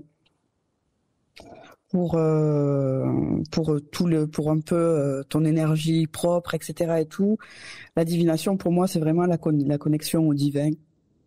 La projection sur le futur, la connexion aussi peut-être à des entités autres que nous-mêmes ou autres que les cartes. Donc une connexion à des déités, une connexion aux ancêtres ou à toute autre chose en lesquelles vous pouvez croire. Pour cette part-là de la divination, je suis beaucoup plus, on va dire, stricte dans mes protocoles que quand je fais une simple guidance. Moi, ce que je fais très souvent, c'est que je m'ancre, je me purifie et je me protège. Et pour moi, c'est une base dans tous mes travaux de pratique et beaucoup de pratiquants le font aussi. Et je pense que ça devrait être pour tous les pratiquants, sans imposer ce que je fais. Tout ce que je vous raconte ici, c'est vraiment ma pratique et mes croyances. Et vous êtes absolument pas obligés de faire pareil. Mais c'est un conseil quand même.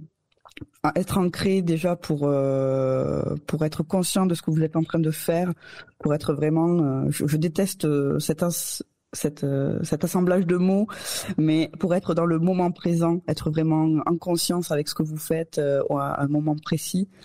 La purification pour évacuer un peu, souvent on pratique le soir, enfin moi c'est mon cas, pour évacuer les stress de la journée, les pensées parasitaires qui peuvent vous parasiter pendant votre moment à vous de pratique, et la protection parce que vous y croyez ou pas, il y a toujours des petites entités farceuses qui se promènent autour de nous, autour de votre maison, un peu partout. Avec l'expérience, j'ai pu repérer plusieurs signatures énergétiques qui me permettent d'être sûr d'être sûr d'avec quel égrégore je communique, avec laquelle je me fixe durant le moment divinatoire qui va arriver. Donc ça passe par des petits trucs tout simples, mais poser les 2 pieds au sol pour s'ancrer. Et vraiment, ok, là j'ai les 2 pieds au sol, je sens la plante de mes pieds bien ancrée dans le sol.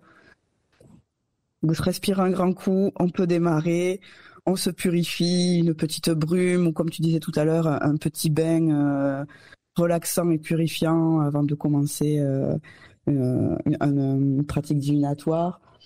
Et se protéger. Vous avez plein de façons de vous protéger, je suis sûre, déjà dans votre pratique. Prenez celle avec laquelle vous vous sentez le plus à l'aise. Pas forcément faire de nouveaux trucs dans ces moments-là, mais vraiment la protection qui marche le plus souvent et le mieux pour vous.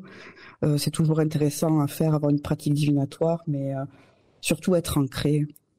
Même si les 2 autres sont très importants, surtout être ancré et bien être ok avec ses intentions et ses énergies à ce moment-là. Si vous vous sentez super fatigué, que vous avez passé une mauvaise journée, vous imposez pas votre séance de divination que vous aviez prévue parce que c'est la nouvelle lune, parce que c'est le sabbat, parce que si c'est imposé, si vous vous imposez les choses, déjà vous allez en perdre le goût au bout d'un moment, et puis ça va pas venir naturellement. L'instinct, l'intuition, ils seront pas au rendez-vous, et ça peut parfois même bloquer toute séance de divination confondue, quoi. C'est tout à fait ça. Je ressens la même chose que toi, effectivement. Il faut pas se forcer. C'est pas parce que c'est une pleine lune, une nouvelle lune, etc. Qu'il faut forcément pratiquer déjà, parce que c'est faux, hein, les sorcières ne pratiquent pas à chaque phase de la lune. Et puis elles peuvent se connecter à n'importe quel moment également. Donc, par contre, comme toi, moi, je suis assez, hyper, pas perturbée, non, c'est pas le mot. Je suis hyper à fond dans la nuit, en fait. Tu vois, au niveau de la pratique, j'aime le faire la nuit. C'est un truc, on est tranquille. Il y a pas de bruit dehors, à part le bruit de la nature. Si vous habitez à la campagne, par exemple. On est dans le noir total avec nos petites bougies. Je trouve qu'il y a une ambiance la nuit qu'on retrouve pas en journée. En fait, c'est très très et on se connecte beaucoup plus aisément, je trouve. Je sais pas ce que tu penses. Tout à fait. Je suis totalement d'accord, et oui, même j'ai tendance à pas allumer de bougies le jour quand je pratique. C'est bête, mais je trouve à mon sens que ça enlève à l'ambiance. Après, on est beaucoup de pratiquants à surconsommer de chandelles, mais pareil, pour moi les chandelles, j'ai 2 piliers de protection sur l'autel qui sont indispensables à allumer quand je pratique une séance de divination. Il y a tout, comme tu dis, il y a toute une ambiance la nuit. T'as l'impression que le mysticisme est à son comble, tu vois. Ouais, tout est une question d'ambiance. Et même si j'ai réduit fortement mes outils de pratique, parce qu'avant j'étais un peu dans la surconsommation, parce que justement je mettais tout sur l'ambiance, et parce que ça m'aidait en fait à ancrer ma pratique. Et avec le temps, mon hôtel est presque vide maintenant, mais il y a des objets vraiment essentiels, et les bougies pour moi c'est essentiel, quoi. Et si c'est le jour, j'ai plus du mal à les allumer, quoi. Je sais pas. C'est bizarre, hein. C'est vrai que c'est bizarre, hein, quand on y pense. C'est clair. Puis même quand la lune a des choses à nous murmurer, c'est la nuit. C'est vrai. Même si des fois la nouvelle lune elle tombe à 4h du matin, je me lève souvent à 4h du matin pour une nouvelle lune, je l'admets. Mais voilà, il y a le jour qui vient après. Je sais pas. Je préfère commencer à 3h du matin et finir quand c'est la pleine lune, tu vois. Admettons qu'elle soit à 4h, je préfère commencer à 3h et finir quand c'est la pleine lune, plutôt que de démarrer à la pleine lune, sachant si elle est tard dans la nuit et que le soleil va venir derrière. Je sais pas. Ouais, donc tu ressens vraiment qu'il y a quand même des moments propices, quoi. Tu le sens dans ta pratique, qu'il y a des moments propices à créer, à pratiquer. Après, pour les nouvelles lunes, j'en fais pas beaucoup dans l'année, même des pleines lunes. Je suis pas tous les mois à les calculer, mais il y en a certaines qui sont importantes. Ben là, la nouvelle lune en Capricorne, je suis Capricorne. Ben c'est l'énergie du Capricorne est vraiment très très ancrée en moi. Peu importe ce que je peux lire sur l'astrologie, enfin c'est incroyable l'astrologie. Mais je suis toujours très très ancrée dans mon signe, plus que mon ascendant, dans mon signe solaire. Et du coup, la nouvelle lune en Capricorne, tu vois, comme je te disais, instinctivement, enfin, sans savoir que c'était le 11 janvier, j'étais derrière l'hôtel, quoi. Et mais souvent, après, j'écoute le ciel aussi. Comme je te disais, je sors tard du travail. Du coup, enfin, quand je vois que le ciel est noir, oh, que se passe-t-il? Tiens. Ah, le ciel est vachement clair. On doit se rapprocher de la pleine lune, dis donc. Ah, c'est fou. Bah, tu sais que ma lune, elle est en Capricorne à moi, hein, au niveau de mon thème. Hein. C'est fou. Oh, ouais. Moi, elle est en Lion. Elle est en Lion. Ah ouais, merveilleux. Voilà. Un jour, on parlera astrologie, ma très chère Lina, c'est clair. Oui. Avant de finaliser, parce que c'est vrai que ça passe tellement vite, j'ai tellement de questions à te poser. D'ailleurs, les enchanteurs, si vous en avez, n'hésitez pas. Hein.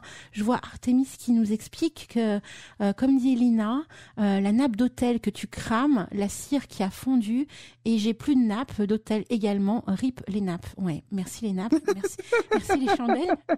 Ça rassure parce que ça veut dire qu'on est quand même quelques-uns dans le milieu à avoir quand même des situations assez loufoques pendant les rituels ou pendant les travaux magiques et pas simplement que divination ou autre, mais il peut se passer des trucs bizarres en fait. Des fois, c'est même pas que nous en fait. S'il vous plaît, ne brûlez pas vos maisons. Des fois, c'est même pas que nous en fait. Il se passe des trucs bizarres en fait. C'est très étrange, je trouve. Suivant en plus les phases de la lune, suivant les planètes, comment elles sont associées. D'ailleurs, est-ce que tu as un carnet d'expérience, notamment pour la divination? Tu en as un? Ouais. Oui, parce que après, avant, j'avais 1000 carnets. Ouais. Le carnet des rêves, le carnet des tirages, le carnet des machins. Et ça fait depuis 2020, je réunis tout dans un seul et même carnet. Je me suis inspirée de Sylvie, de Papote et Lunaison, j'ai plus le nom qu'elle a maintenant. Taronote, je vais y arriver. Ah oui. Et en fait, quand elle a sorti son programme, je sais plus, journal holistique, je crois, où elle disait, ouais, j'ai tout dans le même carnet et tout. Je disais, mais c'est pas con. Parce que on s'éparpille vite et j'ai perdu un nombre de carnets incalculable en ayant un carnet de rêve sur ma table de nuit, en ayant un carnet de ci, de ça. Du coup, j'ai tout réuni dans un seul et même carnet que je trimballe absolument partout. Et en plus, je trouve ça génial en fait, parce que c'est vrai qu'on a tendance à tout diviser dans chaque carnet suivant le type en fait d'art qu'on fait. Et en fait, le fait d'avoir au même endroit, on voit tout le cheminement en fait, ce qui s'est passé tel jour, j'ai fait ça, c'est vachement bien en fait. Et après, pour certaines expériences qui sont vraiment attitrées, par exemple, je suis polythéiste, donc j'ai des comment ça s'appelle, des rêves qui s'y rattachent, etc. Je les trie. J'ai par exemple un carnet dédié à une déité. Du coup, toutes les expériences que j'ai notées, les souvenirs de rêves, etc. que j'ai notés dans mon carnet où il y a tout. Eh bien, je les reporte soit dans mon grimoire, ou soit dans ce carnet consacré à ma déité, ou tout autre support que je sais que je vais garder dans le temps et qui peut-être un jour sera transmis, quoi. Qui sait. Mais du coup, voilà. D'accord. Et tu utilises par exemple des outils bien particuliers quand tu fais de la divination, quand tu fais de la cartomancie par exemple. Est-ce que tu aimes bien t'entourer de pierres? Ou je vois certains aussi qui ont, tu sais, une sorte de nappe particulière avec, tu sais, la forme des cartes, etc. Ou pas du tout? Eh bien, j'aimerais bien avoir un tapis de tirage. Ouais. Après, oui, j'ai une pierre cristal de roche qui me sert à me connecter à mon intuition, qui est souvent sur mon autel à ces moments-là. Mon huile purificatrice. Après, entre deux tirages, ou entre deux pratiques divinatoires, me remettre le compteur à zéro, tu vois. Donc elle est toujours à portée de main. J'ai une huile pour la divination aussi, dont je me passe sur les poignets assez régulièrement, pareil, hein, soit entre deux tirages ou entre deux pratiques divinatoires, selon ce que j'ai choisi de faire sur le coup. Après, la divination, je la pratique qu'à l'hôtel. Oui. Je peux tirer les cartes partout, mais même sur un bout de trottoir avec des copines, pendant un pique-nique, tu vois. Mais la divination propre, il y a pratiquement qu'à l'hôtel ou dans la cuisine, quoi. D'accord. Waouh. D'ailleurs, tu reviens nous voir sur Antasia en février. Oui. Le samedi 10 février. Moi aussi. Hein. Surtout que là, on va vraiment s'attarder sur l'art de pratiquer le tarot, notamment. Tu vas un petit peu nous expliquer comment ta méthodologie pour pouvoir un petit peu interpréter les lames, comment ça se passe pour toi, pourquoi tu ressens telle et telle chose. Est-ce que par exemple tu peux utiliser la numérologie, le symbolisme, etc. Donc on va vraiment orienter l'émission autour de ça. Et je pense à mon sens que ça pourrait apporter, notamment aux débutants qui s'intéressent à la cartomancie, d'avoir un peu des idées un peu plus claires de certaines méthodologies. Je sais aussi qu'il y a pas mal de personnes sur Internet, notamment sur YouTube, qui proposent des guidances, des trucs comme ça. Et des fois, moi je sais que j'échange notamment avec Mimi ou d'autres personnes à ce sujet-là. Des fois, on se dit mais c'est bizarre. Cette personne-là dit que quand cette carte sort, ça veut dire ça. Donc tu pourras un petit peu plus nous développer toi ta vision de tirage. Est-ce que ça t'intéresse ? Ah oui, tout à fait. Ouais. Surtout que j'ai plusieurs protocoles qui marchent plutôt bien. Oui. Je sais qu'il y a une amie qui nous écoute et peut-être pourrait-elle dire le contraire, mais parce que des fois je pars trop loin. Ah. Mais parce que je veux trop en savoir et du coup le tarot me freine de lui-même. Et du coup, oui, je pourrais parler des protocoles et de ma vision, du moins pour les arcanes majeures, parce que je suis très attachée à la tradition et au symbolisme, mais j'aime aussi avoir mes propres interprétations et mes propres analogies, comme je le disais tout à l'heure. Et c'est chouette d'avoir une pratique qui nous ressemble et de pas forcément trop écouter les autres, écouter les cours, même si c'est plein de bon sens et que c'est l'expérience aussi qui parle. Souvent, quand les gens donnent des cours, c'est qu'il y a du bagage derrière. Mais suivre son propre instinct et sa propre intuition, c'est comme ça que ça marche le mieux, je trouve. Donc j'ai hâte de la prochaine émission. Oui, parce que tu verras, je pense qu'on aura plein de questions à te poser. Déjà, moi, j'en ai déjà des tas dans ma tête, là, parce qu'il y a tellement de manières différentes d'interpréter les lames. Avec Mimi et Ziliane, notamment, on s'amuse entre nous à s'interpréter un peu les lames de tarot, parce qu'on a chacun des tarots très différents. Et moi, je suis très happée par la visualisation, tu vois. Quand je vois une illustration, elle me porte au cœur. Et en fin de compte, le retour qu'on en a quand on regarde le symbolisme traditionnel, ça peut ne pas être du tout la même chose. Donc c'est bien d'avoir un peu des visions différentes dans un tirage. Donc ce sera bien de voir un peu, toi de ton côté, comment ça s'opère, comment ça se goupille, et de voir un petit peu tous ensemble si on a des visions un peu réciproques, et surtout, est-ce que ça marche, quoi. Tout à fait. Quoi. Tout à fait. Eh bien, alors attends, j'étais en train de chercher le nom du livre que je parlais en début. Tu m'as demandé des livres sur le tarot. Et hop, je suis en train de chercher. Il est très connu, ce livre. Les gens qui... Ah, voilà.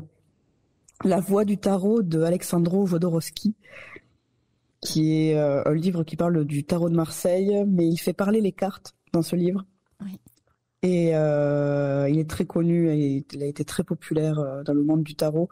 Donc voilà, j'ai du mal un peu à le recommander parce qu'il est très connu et que tout le monde en général le connaît, ce livre.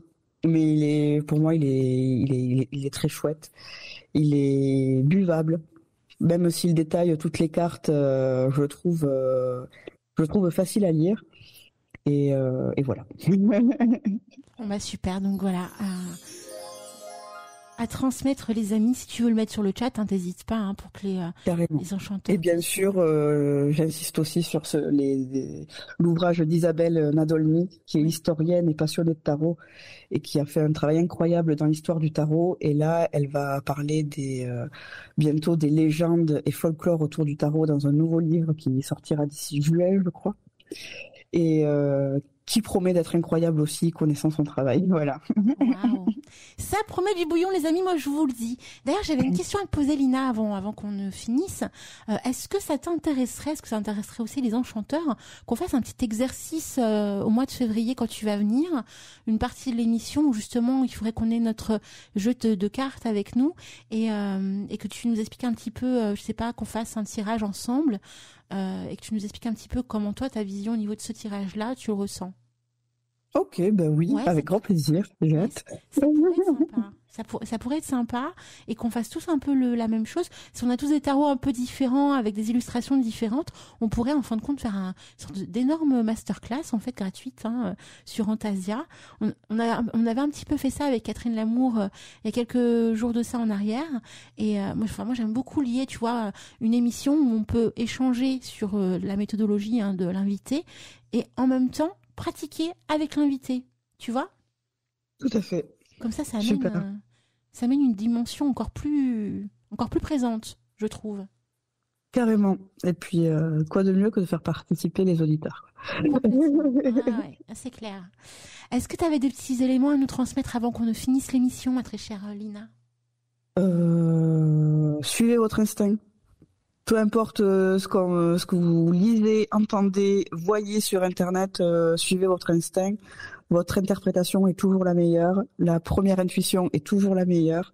Faites-vous confiance et salissez-vous les doigts parce que la pratique, c'est ça. C'est très bien dit. Salissez-vous les doigts. Il faut mettre la main dans le cambouis. Moi, je vous le dis. Voilà. En tout cas, franchement, c'était génial. Je pense que tu as ressenti aussi la même chose. C'est vrai que c'est pas évident de faire de la radio. On est d'accord. Mais là, tu vois, en fait, on papote et puis ça va vite, en fait. Ça va très, très, très vite. Mais je stressais beaucoup d'être entendue par d'autres personnes que toi. Mais je suis contente. C'est que du bonheur. Une fois qu'on a goûté à la radio et au live notamment, quand on échange avec les gens qui nous écoutent, on ne peut plus s'en passer. Je peux te dire que tu verras, c'est le début d'un long cycle. Tu pourras plus t'en passer du live. C'est clair. Ouais, j'ai déjà hâte d'être en février et de rediscuter. Peut-être un lien ou quelque chose si tu veux que les auditeurs puissent t'écrire ou te contacter. Je sais que tu as une page Instagram. Je vais vous la mettre parce que Eulenar, ça ne se prononce pas comme ça s'écrit. Du coup, je vais vous le mettre dans le chat et puis on se retrouve sur Instagram. C'est le seul réseau où je suis vraiment active. Voilà. Oui, et je peux vous dire qu'elle partage plein de jolies choses sur son Insta. Allez-y les amis. Alors n'oubliez pas ce soir, donc il y a Voyage au cœur du tarot entre 21h et 23h ce soir sur Antasia. Donc ce sera Mimi Mireille et Isilionne qui vous ouvriront les portes autour de la lame numéro 12. La lame numéro 12, c'est le pendu. Tant de choses à dire sur le pendu. Donc vous aurez plein d'informations ce soir pour Voyage au cœur du tarot avec Mimi et Isilionne. Je te fais plein de gros bisous ma très chère Lina. Cette émission sera en rediffusion donc mercredi prochain entre 16h et 18h et ensuite disponible sur Antasia TV le week-end suivant en replay podcast. Voilà. Merci beaucoup, à bientôt. Ambiance zen et magique sur Radio Antasia.